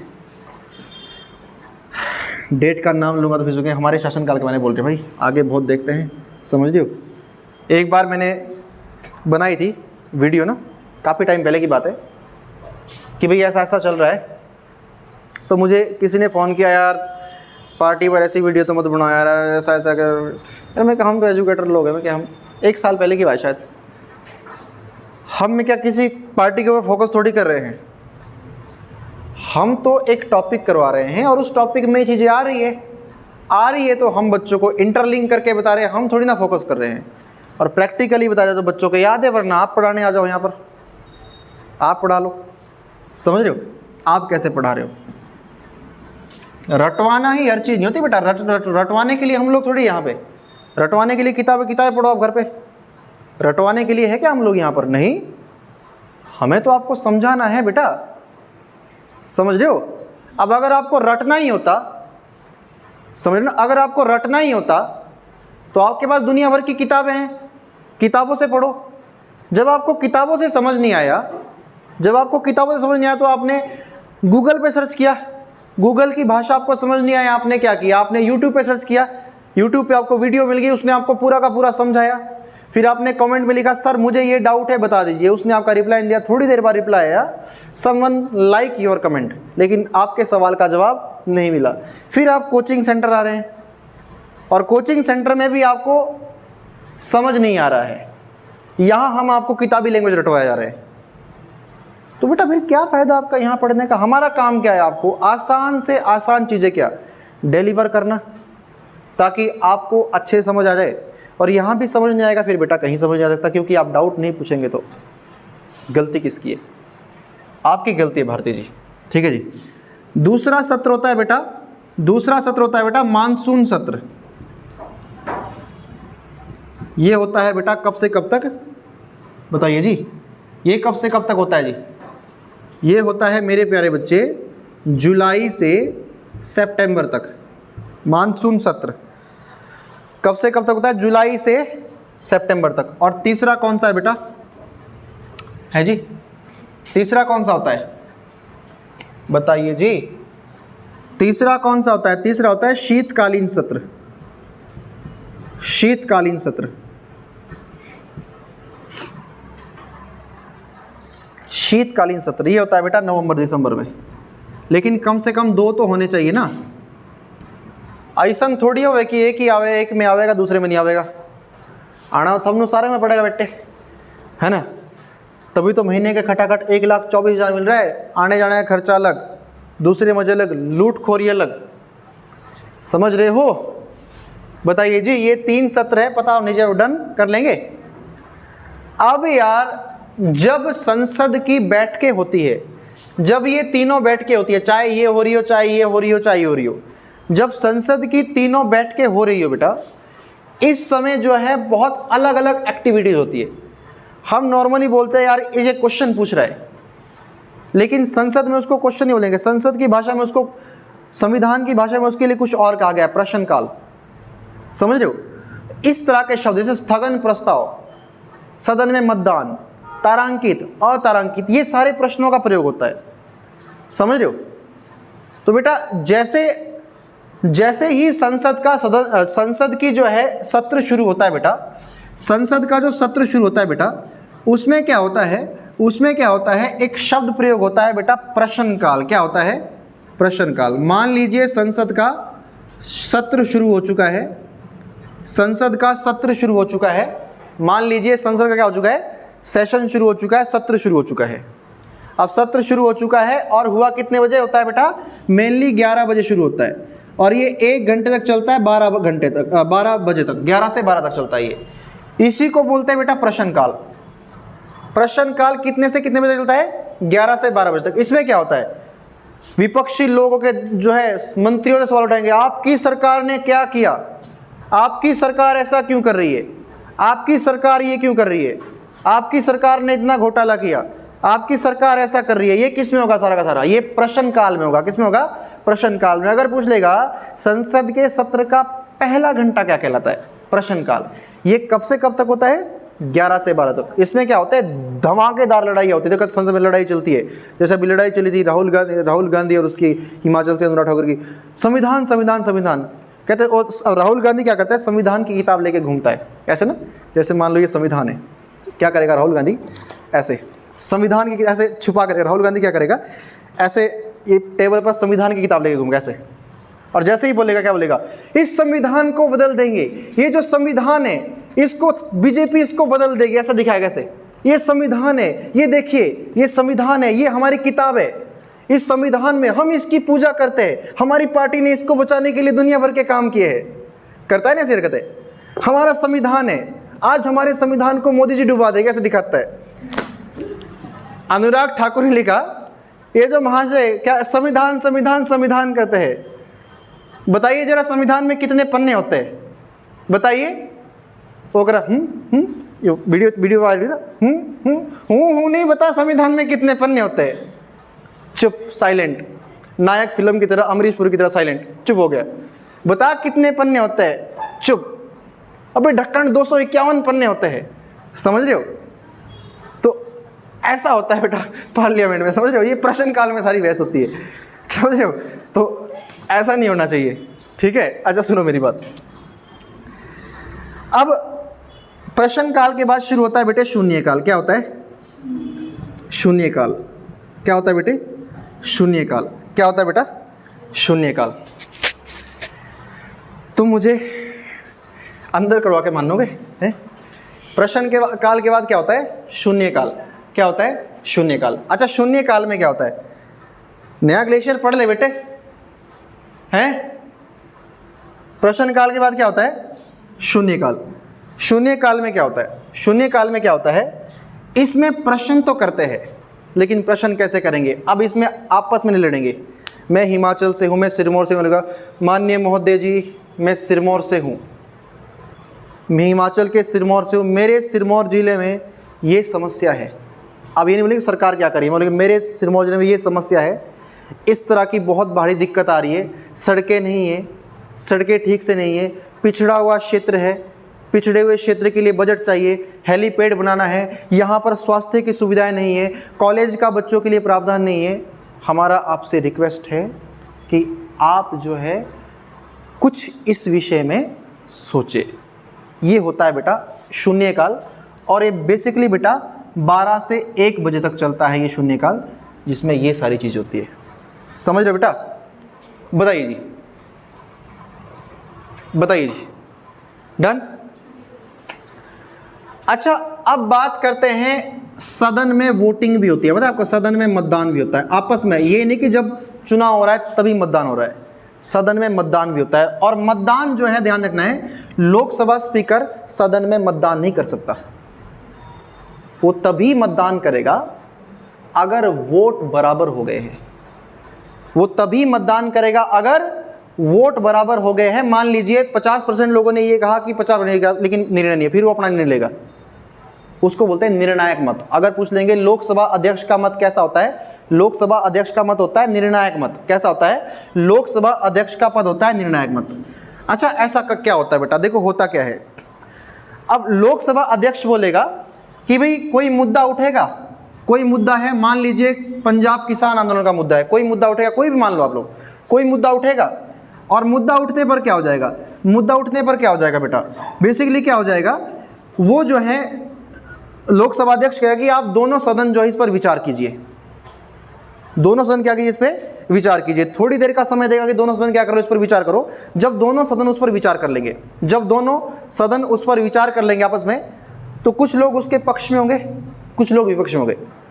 तो लोकसभा अध्यक्ष बोलेगा कि जो भी लोग इस बिल के पक्ष में हैं वो क्या कहें। अरे सुना होगा वैसे करते ना, ऐसे करते। यहाँ तो हम मजाक में करते ना, मतलब जैसे बोलते हैं हो ये वो क्या बोलते हैं कि अगर कोई पक्ष में तो क्या बोलेंगे, अरे क्या बोलेंगे, अरे। और जो विपक्ष में है वो क्या बोलेंगे, नो।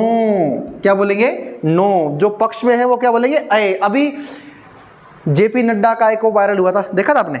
जेपी नड्डा कौन है, स्वास्थ्य मंत्री है, तो उसका भी यही वीडियो वायरल हुई। वो संसद में क्या, अब जिनको क्लिप चाहिए, जिनको ढक्कनों को पता ही नहीं होता है, वो तो क्या करेंगे यार, ये वो कहेंगे यार ये तो मजाक उड़ा रहा है, वहाँ पर कैसे मजाक उड़ा रहा है। मजाक थोड़ी हो रहा है बेटा, वो एक नियम का पालन है। वो कैसे, वो ऐसा करता हो, ओए ओए, सब लोग करे थे, अब क्योंकि मंत्री है तो उसकी क्लिप ले ली कि देखिए कैसी बदतमीजी करा है संसद में, संसद के नियम और अरे ढक्कन ये था, वो इस नियम का पालन कर रहा था, वो सब लोग करे थे, वो भी कर रहा था। अब उससे थोड़ा उसको बोला, उससे बोला गया ओ, उससे आए नहीं बोला गया।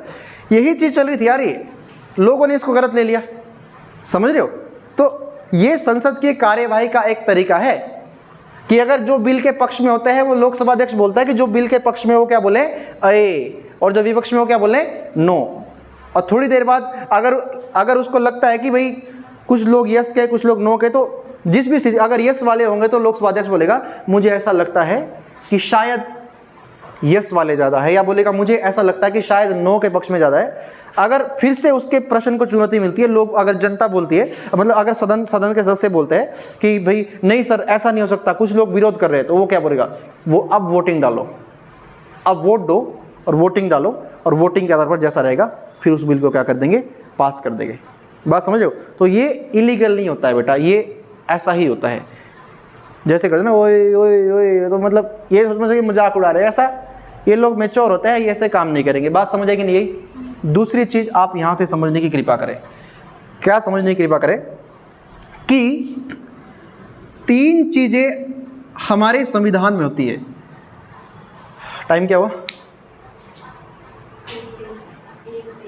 आज के लिए इतना बहुत है, इसको इससे आगे हम कल पढ़ेंगे। बात समझ आएगी नहीं? यही बताइए जी। डन कर लेंगे आप इसको? पक्की बात है, करके आना है बेटा, बिल्कुल करके आना है, वरना मानसून सत्र वो कब से कब तक होता है? और तीसरा कौन सा होता है? शीतकालीन सत्र, जो कि चलता है नवंबर से दिसंबर तक। अच्छा सुनो मेरी बात, जब संसद की बैठकें चलती रहती है, जिसको हम सत्र बोलते हैं, जब संसद की बैठकें चलती रहती है, तो मान लो यार हम लोग आपस में लड़ गए, मान लो हम संसद के मेंबर हैं, हम लोग आपस में लड़ गए, तो हम बोलेंगे इसको खत्म कर दो, या मैं आप लोगों से क्वेश्चन आंसरिंग कर रहा हूं, तो हम लोग जो है उसको बोलेंगे मैं तुमसे प्रश्न पूछ रहा हूं आप उत्तर दो। नहीं, हम आपस में ये बात कर रहे हैं। लेकिन संसद में अगर हम हैं तो हम ऐसी भाषा का प्रयोग नहीं करेंगे, उसके लिए कुछ स्पेशल वर्ड हमारे संविधान में दिए, जैसे कि प्रश्न काल, शून्य काल, तारांकित, अतारांकित, समझ रहे हो, जैसे कि स्थगन प्रस्ताव, जैसे कि आपका जो है सत्रावसान, कोरम, ये सारे के सारे क्या होते हैं, ये संविधान में कुछ शब्द प्रयोग होते हैं ये। तो बेटा जब संसद के सत्र चल रहे होते हैं, तो मैंने आपको कल बताया था कि संसद के सत्र का पहला घंटा क्या होता है बेटा, प्रश्न काल का होता है, जिसमें कि क्या होता है, जिसमें प्रश्न किए जाते हैं। ये कब से कब तक होता है? ये 11 से 12 तक होता है, बताया था 11 से 12 तक ये होता है प्रश्न काल। और इसमें क्या होता है, एक दूसरे से क्वेश्चन किया, तेज तर्रार क्वेश्चन, आपकी सरकार ने ये किया, आपकी सरकार ने ये किया, आपकी सरकार ने ये किया, आपकी सरकार ने किया। क्या होती है इसमें तेज तर्रार क्वेश्चन, इसमें होते हैं प्रश्न, इसमें तेज तर्रार जो है पूछे जाते हैं, बताया था मैंने कल आपको। अच्छा, 3 तरह के प्रश्न इसमें पूछे जाते हैं। कितने तरह के? 3 तरह के प्रश्न काल के समय 3 तरह के प्रश्न होते हैं बेटा। ये नंबर 1 होते हैं तारांकित प्रश्न। कौन से होते हैं? तारांकित प्रश्न। लिखते जाओ साथ, कौन कौन से प्रश्न? तारांकित। दूसरे होते हैं बेटा अतारांकित। क्या होते हैं? अतारांकित प्रश्न। दूसरे कौन से होते हैं? अतारांकित। और तीसरे कौन से होते हैं बेटा? अल्प सूचना वाले प्रश्न। कौन से? अल्प सूचना वाले प्रश्न। बड़ा इंपॉर्टेंट है बेटा, ये तीनों के तीनों बड़े इंपॉर्टेंट है। एक है तारांकित, एक है अतारांकित, तीसरा है हमारा अल्प सूचना वाले प्रश्न। कौन से प्रश्न? अल्प सूचना वाले प्रश्न। अगर पूछ लेगा कि प्रश्न काल में, या पूछ लेगा निम्नलिखित में संसद के सत्र के समय सबसे महत्वपूर्ण प्रश्न कौन से होते हैं? तारांकित प्रश्न। तारांकित प्रश्न सबसे महत्वपूर्ण होते हैं, जिनकी संख्या लगभग जो है 20 के करीब होती है। अच्छा सुनो मेरी बात, मैं ये कहना चाह रहा हूँ कि तारांकित प्रश्नों में क्या होता है। तारांकित प्रश्नों में क्या होता है बेटा? सीधा मौखिक जवाब दिया जाता है। मैंने आपको बोला, आपने उत्तर दिया, आपको साथ के साथ जवाब देना पड़ेगा। यानी कि इसमें मौखिक प्रश्न उत्तर होते हैं। क्या होते हैं इसमें? इसमें मौखिक प्रश्न और उत्तर दिए जाते हैं। मैंने आपको बोला हाँ जी, आपने ऐसा क्यों नहीं किया? आपका जवाब ऐसा इसलिए नहीं क्योंकि ऐसा हुआ। मैंने बोला आपने वहां के लिए सड़क क्यों नहीं दी? आपने स्वास्थ्य के क्षेत्र में काम क्यों नहीं किया? फिर उधर से जवाब आया कि नहीं सर, हमने हमारी तरफ से ऐसा हुआ था इसलिए ऐसा नहीं हुआ। समझ लो? तो ये तारांकित प्रश्न है। अतारांकित होते हैं जिसमें कि प्रश्न लिखा जाता है, यानी कि आपको प्रश्न लिख कर देना है, और भी उसका जवाब भी कैसा आएगा, लिख कर। यानी कि आप उसको पब्लिक नहीं कर सकते, कुछ प्राइवेसी होती होगी भैया, अलग अलग प्राइवेसी होती होगी, तो उसका लिख कर जवाब और लिख कर सवाल। यानी कि अतारांकित में क्या होता है, लिख कर जवाब, लिख कर सवाल। इसमें आपने कम देखा होगा। तीसरा होता है अल्प सूचना। अल्प सूचना के प्रश्न होते हैं इसमें 10 दिन का नोटिस देकर, 10 दिन का नोटिस दिया जाता है कि भाई हाँ भाई आप 10 दिन का नोटिस देकर उस सवाल पर कि 10 दिन के अंदर इसका हमें जवाब चाहिए। ये हमारा अल्प सूचना वाले प्रश्न है। एक बार तारांकित प्रश्न में क्या होता है, साथ के साथ बहस जो आज के टाइम होती है, जो मैंने कल संविधान संविधान संविधान कल बताया मैंने आपको। और तारांकित आप लिखकर प्रश्न लिख दे रहे अपना और उसका जवाब लिख कर देना होता है। अल्प सूचना वाले प्रश्न आप 10 दिन का नोटिस दे रहे हैं, 10 दिन के नोटिस के अंदर आपको उसका जवाब जो है देना पड़ेगा। किसको, जिसके लिए वो प्रश्न दिया गया है। समझ रहे हो, अल्प सूचना वाले प्रश्न। डन। दूसरी चीज बेटा क्या होती है, जब संसद की बैठकें चल रही होती है, जब संसद की बैठकें चल रही होती है तो एक शब्द और प्रयोग होता है बेटा। क्या प्रयोग होता है, संसद का क्या होता है भाई, संसद का स्थगन। क्या होता है, संसद का स्थगन। बेटे बड़ा इंपॉर्टेंट है संसद का स्थगन। ये क्या है बेटा, मान लीजिए संसद का स्थगन, आप अभी सुन लो, मैं आपको अपने जरिए लिखूंगा। मान लीजिए कि मैं पक्ष दल का हूं, आप विपक्षी दल के हो, आपने मुझसे प्रश्न पूछे, मैंने उसके जवाब दिए, बहुत तेज तर्रार लड़ाई होगी, इतनी तर्रार लड़ाई होगी हाथापाई तक बात पहुंच गई। थोड़ी हाथापाई, थोड़ी अगर पुलिस वाले तो हाथापाई हो जाती।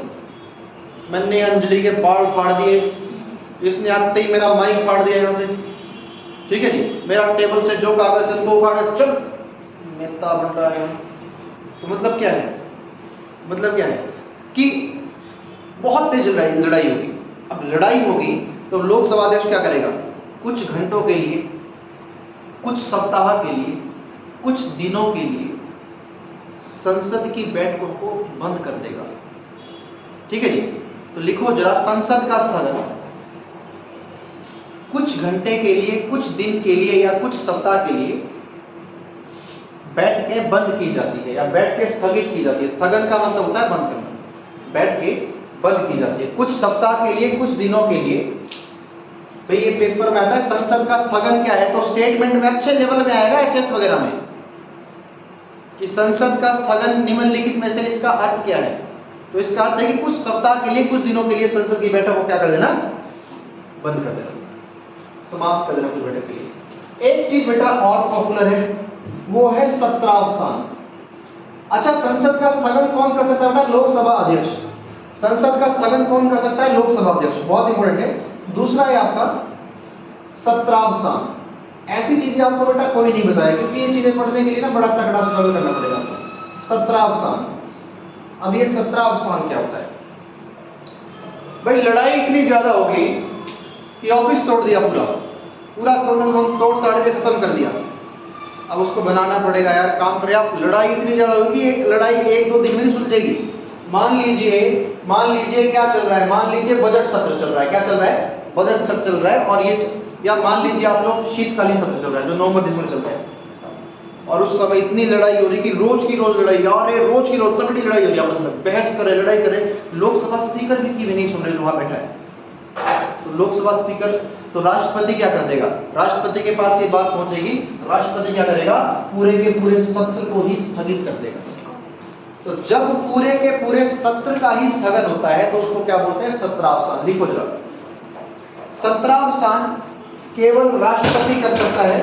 सत्रावसान केवल कौन कर सकता है, राष्ट्रपति। बेटा ये पेपर के सवाल है, मेरे नहीं है, मेरे होते में कतई नहीं करवाता बेटा, इतनी बात मेरी याद रख लो, ठीक है जी। अगर पूछ लेगा स्थगन कौन करता है, स्थगन कुछ दिन का होता है, पूरा का पूरा सेशन नहीं होगा, वो बैठक हो जाएगी उसी सत्र में, चाहे वो बजट हो, चाहे वो आपका शीतकालीन हो, चाहे मानसून हो जाएगा। लेकिन सत्रावसान में पूरा का पूरा सेशन ही खत्म हो जाएगा। दोनों में अंतर है, पेपर में धड़े जैसे क्वेश्चन आते हैं, किताब में इतनी हार्ड लैंग्वेज दी गई ना, खज्जो लग जाओ इसको पढ़ते पढ़ते। आप भगवान की कसम खाके बोल रहा हूँ, माँ की कसम, है ना। सुनो मेरी बात, दूसरी चीज क्या है, दूसरी चीज क्या होती है बेटा, एक चीज और प्रयोग होती है बेटा हमारे पास, वो होती है, आपने सुना होगा विघटन। सुना है आपने विघटन? विघटन का नाम सुना है बेटे? विघटन। अभी ये क्या होता है बेटा विघटन? विघटन का मतलब होता है जब लोकसभा का कार्यकाल खत्म हो गया, मान लीजिए लोकसभा के कार्यकाल 5 साल खत्म हो गए, तो लोकसभा खत्म होगी, अब नई लोकसभा आई, वो विघटन है। या फिर राष्ट्रपति ने लोकसभा को पहले ही भंग कर दिया है, जैसे कोई मान लो आपातकाल की घोषणा, दूसरी घोषणा हुई, तो राष्ट्रपति ने बीच में ही लोकसभा को भंग कर दिया है, तो वो क्या होगा? विघटन। ठीक है, तो लिखो जरा, जब लोकसभा का कार्यकाल पूरा हो जाता है, फटाफट लिखो, जब लोकसभा का कार्यकाल पूरा हो जाता है या राष्ट्रपति बीच में ही लोकसभा को भंग करता है, या राष्ट्रपति बीच में ही लोकसभा को भंग करता है, तो उसे हम कहते हैं विघटन। उसे हम क्या कहते हैं? विघटन। ये पेपर में आते हैं बेटा विघटन, विघटन, सत्रावसान। ठीक है जी, बीच में ही भंग करता है, इसको हम क्या कहते हैं बेटा? विघटन कहते हैं। अगर पूछ लेगा विघटन लोकसभा का होता है या राज्यसभा का, तो विघटन केवल और केवल बेटा लोकसभा का होता है, राज्यसभा का नहीं होता है। मैंने बताया था राज्यसभा स्थायी सदन है, विघटन किसका होता है? केवल और केवल लोकसभा का होता है, राज्यसभा का विघटन नहीं होता है मेरे भाई। बात समझ रहे हो? बताइए जी। डन। स्थगन होता है कुछ दिन का, ये सत्रावसान होता है पूरा का पूरा सेशन खत्म। विघटन होता है लोकसभा का कार्यकाल पूरा हो जाने के बाद, या फिर बीच में भंग करता, विघटन हो गया। बस समझ लो। स्थगन कौन करता है? अरे आवाज बताओ, स्थगन कौन करता है? स्थगन करता है लोकसभा, सत्रावसान कौन करता है? और विघटन भी कौन करता है? राष्ट्रपति। डन। एक चीज बेटा और यूज होती है हमारे सत्र में, जो है कोरम, कोरम या गणपूर्ति, कोरम या गणपूर्ति, कोरम या गणपूर्ति, कोरम या गणपूर्ति। बताइए जी, कोरम या गणपूर्ति। अब बेटा ये क्या होता है? इतना टाइम लगा फोन सुनने में? अच्छा, गणपूर्ति या कोरम। सुनो मेरी बात, अब यार गणपूर्ति या कोरम क्या होता है, बात को समझो भाई। लोकसभा की किसी भी बैठक के लिए, अगर लोकसभा की कोई भी बैठक हो रही है बेटे, तो उसके लिए जितने भी लोकसभा के मेंबर हैं, उसके 1/10 सदस्य होना अनिवार्य है, उसी को बोलते हैं कोरम या गणपूर्ति। यानी कि मान लीजिए कि अगर लोकसभा की 552 सीटें हैं, तो कम से कम 55 सदस्य बैठक में होने चाहिए, तभी जाकर बैठक चलेगी। तो लिखो जरा, यह वह स्थिति है जिसमें लोकसभा की किसी बैठक के लिए 1/2 सदस्यों का होना अनिवार्य है, उसी को बोलते हैं गणपूर्ति या कोरम। ये पेपर में आता है कि लोकसभा की किसी बैठक के लिए कितने सदस्यों का होना अनिवार्य है। तो बेटा लोकसभा की किसी भी बैठक के लिए, लोकसभा की किसी बैठक के लिए कम से कम 1/10 सदस्यों का होना क्या है बेटा? 1/10 मेंबर आर कंपल्सरी फॉर, किसके लिए? किसी भी सत्र के लिए, किसी भी बैठक के लिए 1/10 सदस्यों का होना क्या है बेटे? अनिवार्य है। ये बात आपके दिलो दिमाग तक पहुंच रही है या नहीं पहुंच रही है? क्या आप लोग इसको कर लेंगे? पक्की बात है। चारों में डिफरेंस पता चला? सत्र स्थगन, सत्रावसान, प्रश्नकाल, तारांकित, अतारांकित, समझ आया कि नहीं आया? ठीक है। अब एक चीज बेटा और प्रयोग होती है संविधान में, सॉरी संसद में, लेम डक सत्र।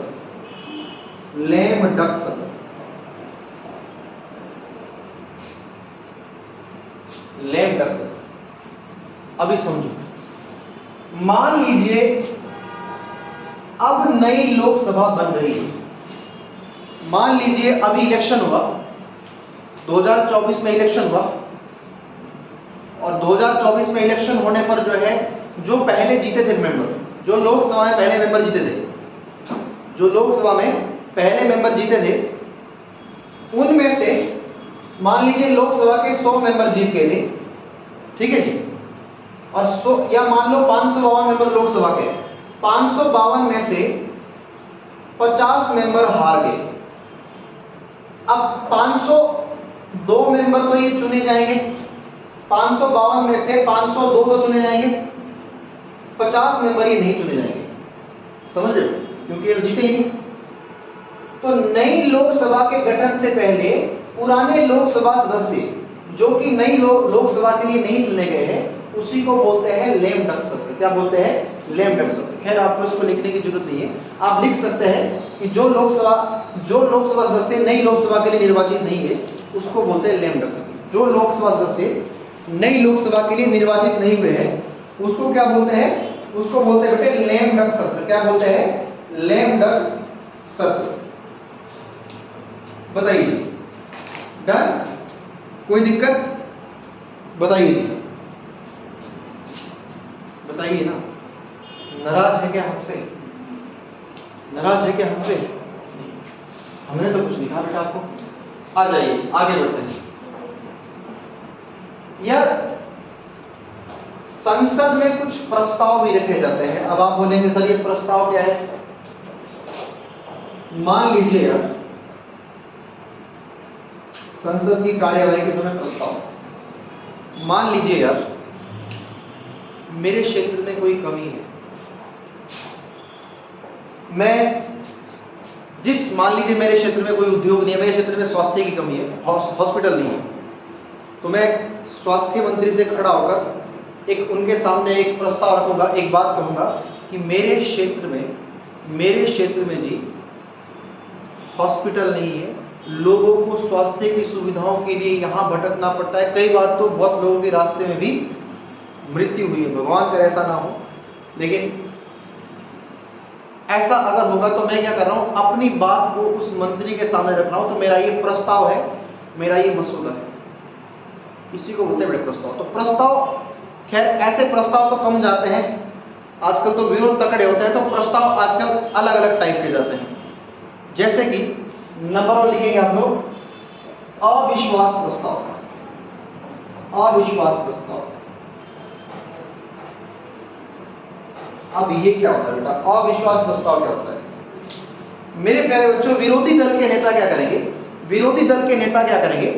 जो सत्ता में मंत्री इस टाइम, जिनकी सरकार है, उनसे सवाल जवाब करेंगे। लोकसभा अध्यक्ष को बोलेंगे माननीय महोदय जी इन्होंने ऐसा किया, इन्होंने ऐसा किया, इनको हम हटाना चाह रहे हैं, इनको हम हटाना चाह रहे हो, आज हम इनको दिखाएंगे कि हम भी कुछ है।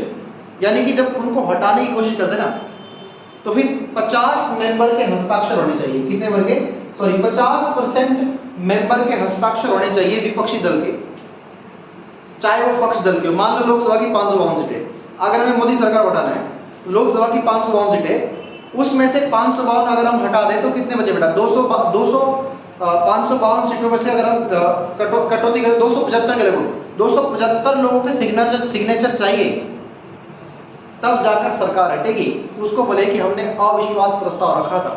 समझ रहे हो?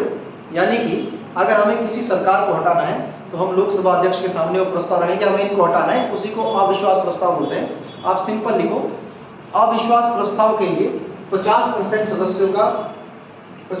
सदस्यों के हस्ताक्षर होने आवश्यक है, और ये विपक्षी दल द्वारा सत्तारूढ़ दल को हटाने के लिए, विपक्षी दल द्वारा सत्तारूढ़ दल को हटाने के लिए, विपक्षी दल द्वारा सत्तारूढ़ दल को हटाने के लिए जो है लगाया जाता है।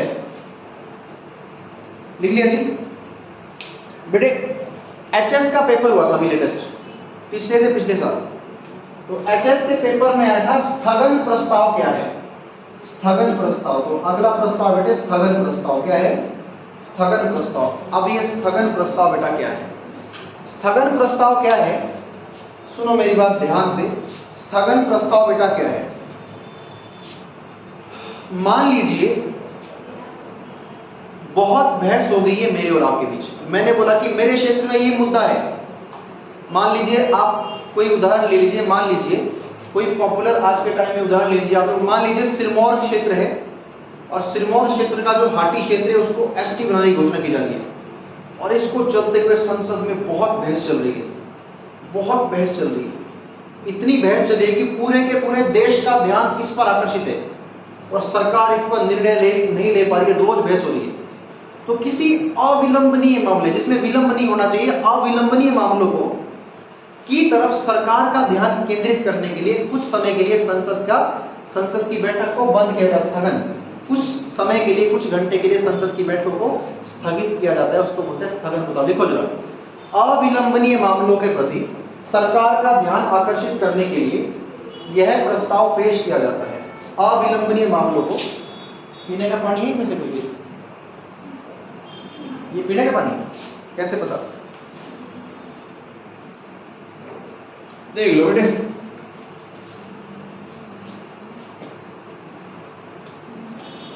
डब्बा चब्बा है, ठीक है भाई। और स्थगन तो मैंने बता रखा है, कुछ दिनों का भी हो सकता है, कुछ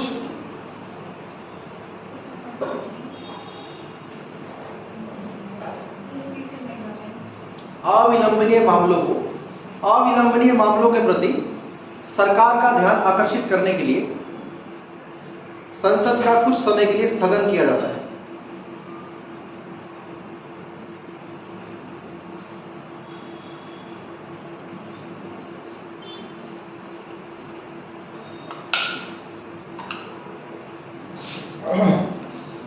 हैवी मेरी तरफ से किट कैसा लियो, अच्छा उनकी आ जाइए, आगे बढ़ते हैं। एक चीज और होती है बेटा, वो होता है बेटा धन्यवाद प्रस्ताव। नाम सुना है? धन्यवाद सर, आपका सुना है आपने? धन्यवाद। जैसे बेटा मान लो बजट हो गया, मान लो अभी चल रहा है बजट सत्र और मई में बजट क्या हो गया, खत्म हो गया, तो राष्ट्रपति क्या करेगा? राष्ट्रपति क्या करेगा बेटा? भाषण देगा। राष्ट्रपति क्या करेगा? भाषण देगा। और जब राष्ट्रपति भाषण देने के बाद राष्ट्रपति भाषण देने के बाद स्टेज से उतर जाएगा तो कोई भी मेंबर जो है आएगा और एक पूछेगा, राष्ट्रपति जी हम आपका धन्यवाद करते हैं कि आप हमारे सदन में आए, आपने कोऑपरेट किया हमें। वो क्या है? धन्यवाद प्रस्ताव। तो लिखो जरा, यह प्रस्ताव किसी भी सत्र के बाद, यह प्रस्ताव किसी भी सत्र के बाद राष्ट्रपति के भाषण देने के बाद,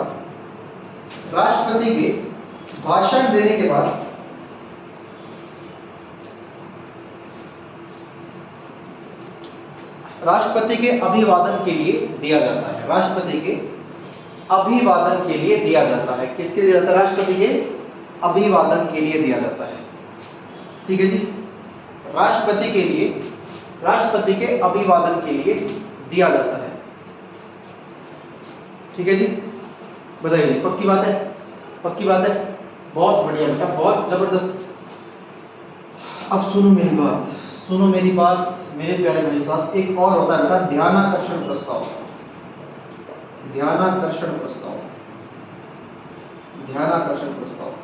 नाम सुने हो बेटे? ध्यानाकर्षण प्रस्ताव।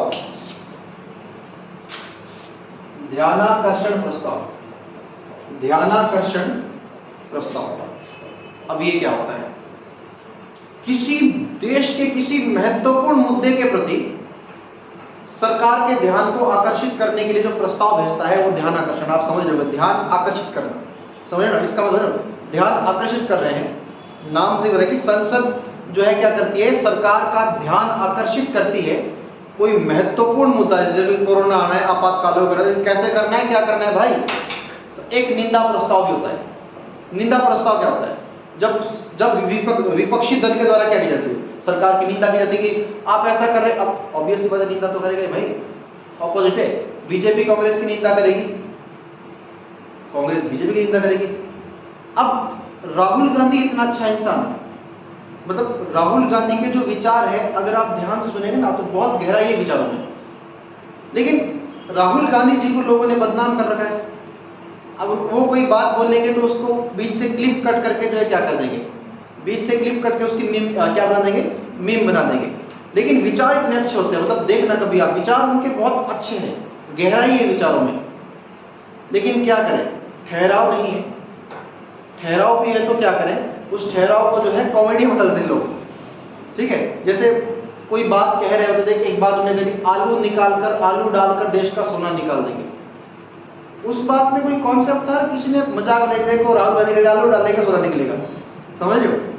तो मतलब कि मेच्योरिटी है, लेकिन लोगों ने इतनी बुरी हालत कर रखी है कि मतलब समझे नहीं। कभी आप राहुल गांधी के विचारों को ध्यान से सुनेंगे तो मतलब आप पाएंगे कि नहीं यार, वाकई में कुछ नॉलेजेबल चीजें, लॉजिकल चीजें हैं, समझ रहे हो। पर क्या करें यार, अलग अलग चीजें हैं, हमें तो इससे कुछ नहीं ना। यहाँ तक आपको बात समझ आएगी, बताइए, डन। अब दूसरी बात क्या है?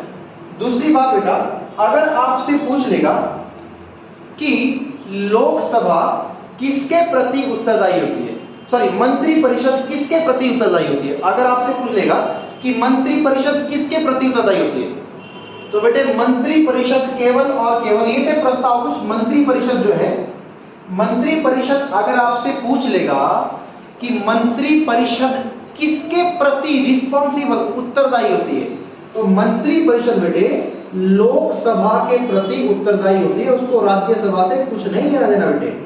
मंत्री परिषद लोकसभा के प्रति उत्तरदायी होती है। अब आप क्या कहेंगे कि सर उत्तरदायी मतलब लोकसभा के जो मेंबर होंगे उनसे सवाल जवाब पूछेंगे, उनको राज्यसभा नहीं पूछेंगे, लोकसभा के मेंबर, हाँ भाई आप ऐसा क्यों कर रहे हैं, क्या नहीं कर रहे हैं, समझ रहे हो।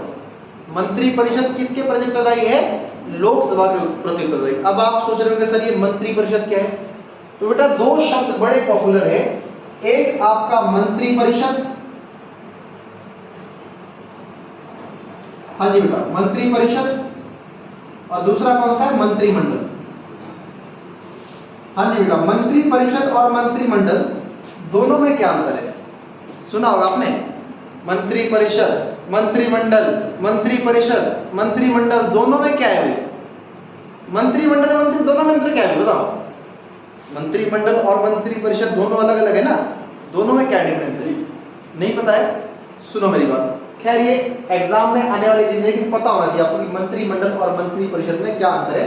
8वीं 10वीं पूछ जाते हैं। तो मंत्री परिषद में क्या होता है बेटा, ये एक मंत्रियों की परिषद होती है जिसमें सारे मंत्री आते हैं। लोकसभा के जितने भी आपके मंत्री है, 24 के 24 आपके कैबिनेट मंत्री है।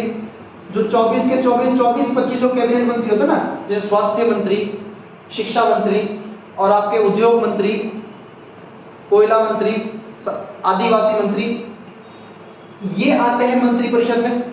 साथ में कितने कौन से आते हैं? दूसरे राज्यों में जो मंत्री बनाए जाते हैं वो सारे आते हैं। कुल मिलाकर जो मंत्री परिषद होते हैं ये लगभग बेटा 70 से 80 होते हैं मंत्री परिषद में। राज्य मंत्री भी होते हैं, दूसरे इन्होंने विदेश सचिव बनाए होते हैं, इन्होंने जो है राज्यों में छोटे छोटे मंत्री बनाए होते हैं, दूसरे जो रखे होते हैं ना एजेंट, वो सारे के सारे मंत्री परिषद का पार्ट है। मंत्रिमंडल में केवल और केवल वे 24-25 मंत्री आते हैं जो मेन होते हैं भारत के, जैसे स्वास्थ्य मंत्री, कोयला मंत्री, उद्योग मंत्री, गृह मंत्री, रेलवे मंत्री, ये 24 मंत्री होते हैं लगभग जो मेन होते हैं। आदिवासी मंत्री, कोयला खाद्यान्न मंत्री, स्वास्थ्य मंत्री, समझ रहे हो, ये आते हैं मंत्री मंडल में। यानी कि मंत्रिमंडल में मेन वो 24 मंत्री जिसको हम बोलते हैं मंत्रिमंडल में केवल कैबिनेट मंत्री आते हैं। कैबिनेट मंत्री का मतलब क्या है? जो 24 मेन जो मंत्री होता है, 24-25 जो मेन मंत्री होते हैं कैबिनेट मंत्री है, यही आते हैं। लेकिन मंत्री परिषद में सारे जितने मंत्री हो सारे आते हैं। आप समझे, मंत्रिमंडल और मंत्री परिषद। तो बेटा ये था लोकसभा और राज्यसभा के बारे में कुछ चीजें जो पेपर में आती है। दूसरी चीज यार, लोकसभा और राज्यसभा के जब भी संसद का सत्र होता है बेटा, जब भी संसद का सत्र होता है उस समय, जब भी संसद का बेटा सत्र होता है उस समय क्या होता है, उस समय ज्यादा कुछ नहीं होता है, हिंदी और अंग्रेजी भाषा का प्रयोग होता है, इसके अलावा कोई और भाषा आप प्रयोग नहीं कर सकते। ठीक है जी। वहां जाकर आप पहाड़ी बोलने लगे, मारे तो कमी हो रही, या फिर हिमानी जी चले गए भाई, मारे कर अट्टा खत्म हो गया, पकड़ा दो मिनट है, समझ लो। सुनो मेरी बात, अब छोटी छोटी चीजें और भी है। जैसे आपसे पूछ लेगा, क्या पूछ लेगा, सबसे अधिक लोकसभा सीटें बेटा कहां पर है? तो सबसे अधिक लोकसभा सीटें कहां पर है बेटा? यूपी में। कितनी है बेटे? 80। सबसे कम कहां पर है बेटे? लक्षद्वीप, 1 सीट है। सबसे कम कहां पर है? नागालैंड, 1 सीट है। सिक्किम में भी बेटा कितनी सीट है? सिक्किम में भी 1 सीट है। एक और याद नहीं आ रहा मुझे, ठीक है बेटा, लक्षद्वीप और आपका लक्षद्वीप और नागालैंड और सिक्किम, यहां पर जो है 1-1 सीट है, यानी कि सबसे कम सीटें है यहां पर। सबसे कम सीटें है लक्षद्वीप, नागालैंड और सिक्किम, यहां पर जो है लोकसभा की एक सीट है। लक्षद्वीप, नागालैंड और सिक्किम, यहां पर क्या है, लोकसभा की एक सीट है मेरे प्यारे बच्चे। किसकी है? लोकसभा की एक सीट है। लक्षद्वीप, नागालैंड और सिक्किम। इतनी बात समझ आई कि नहीं है? दूसरी चीज बेटा समझने की कोशिश कीजिए, अभी कौन सी लोकसभा चल रही है? 18वीं लोकसभा। अभी कौन सी लोकसभा चल रही है? 18वीं लोकसभा। अभी कौन सी लोकसभा चल रही है? 18वीं लोकसभा। दूसरी चीज और सुनो, क्या सुनो, सबसे पहले लोकसभा स्पीकर थे बेटा गणेश वासुदेव मवालांकर। गणेश वासुदेव मवालांकर। गणेश वासुदेव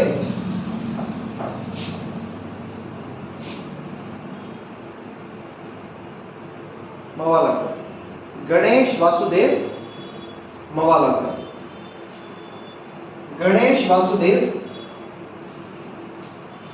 ठीक है जी, मवालांकर, डन। गणेश वासुदेव मवालांकर।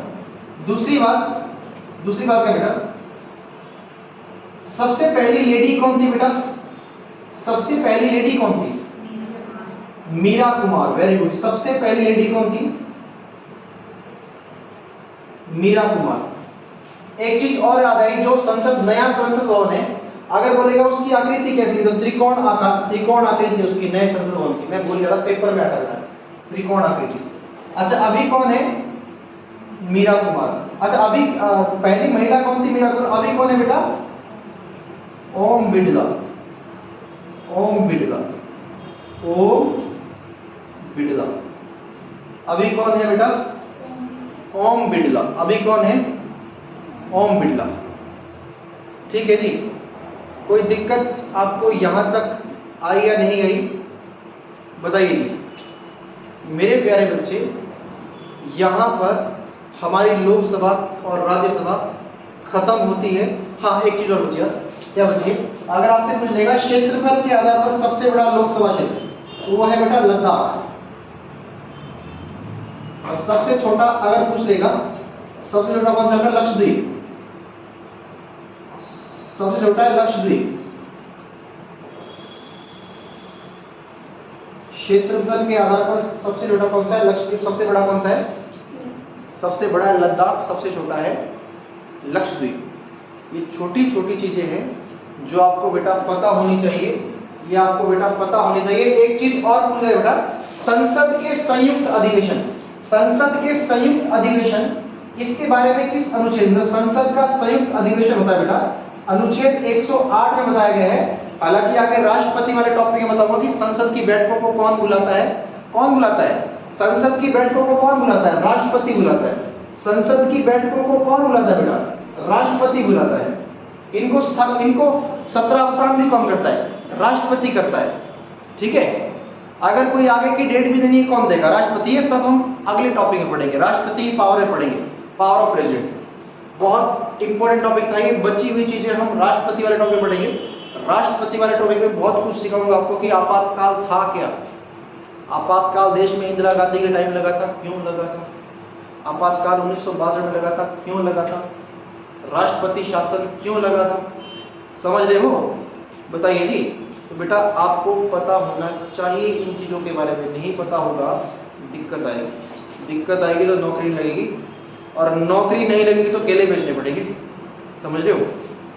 ठीक है, चलिए पढ़ लो। माँ बाप खर्चा दे रहे हो, पढ़ लो। समझ रहे हो? डेली आओ, जबरदस्त तरीके से पढ़ो। ठीक है। कब तक माँ बाप से पैसा लेके अपना गुजारा कर आप लोग? बूढ़े होने वाले बात समझ रहे हो? आज के लिए बेटा इतना ही। राष्ट्रपति वाला टॉपिक हम कब पढ़ेंगे? कल पढ़ेंगे, जो कि बहुत ही ज्यादा क्या है बेटा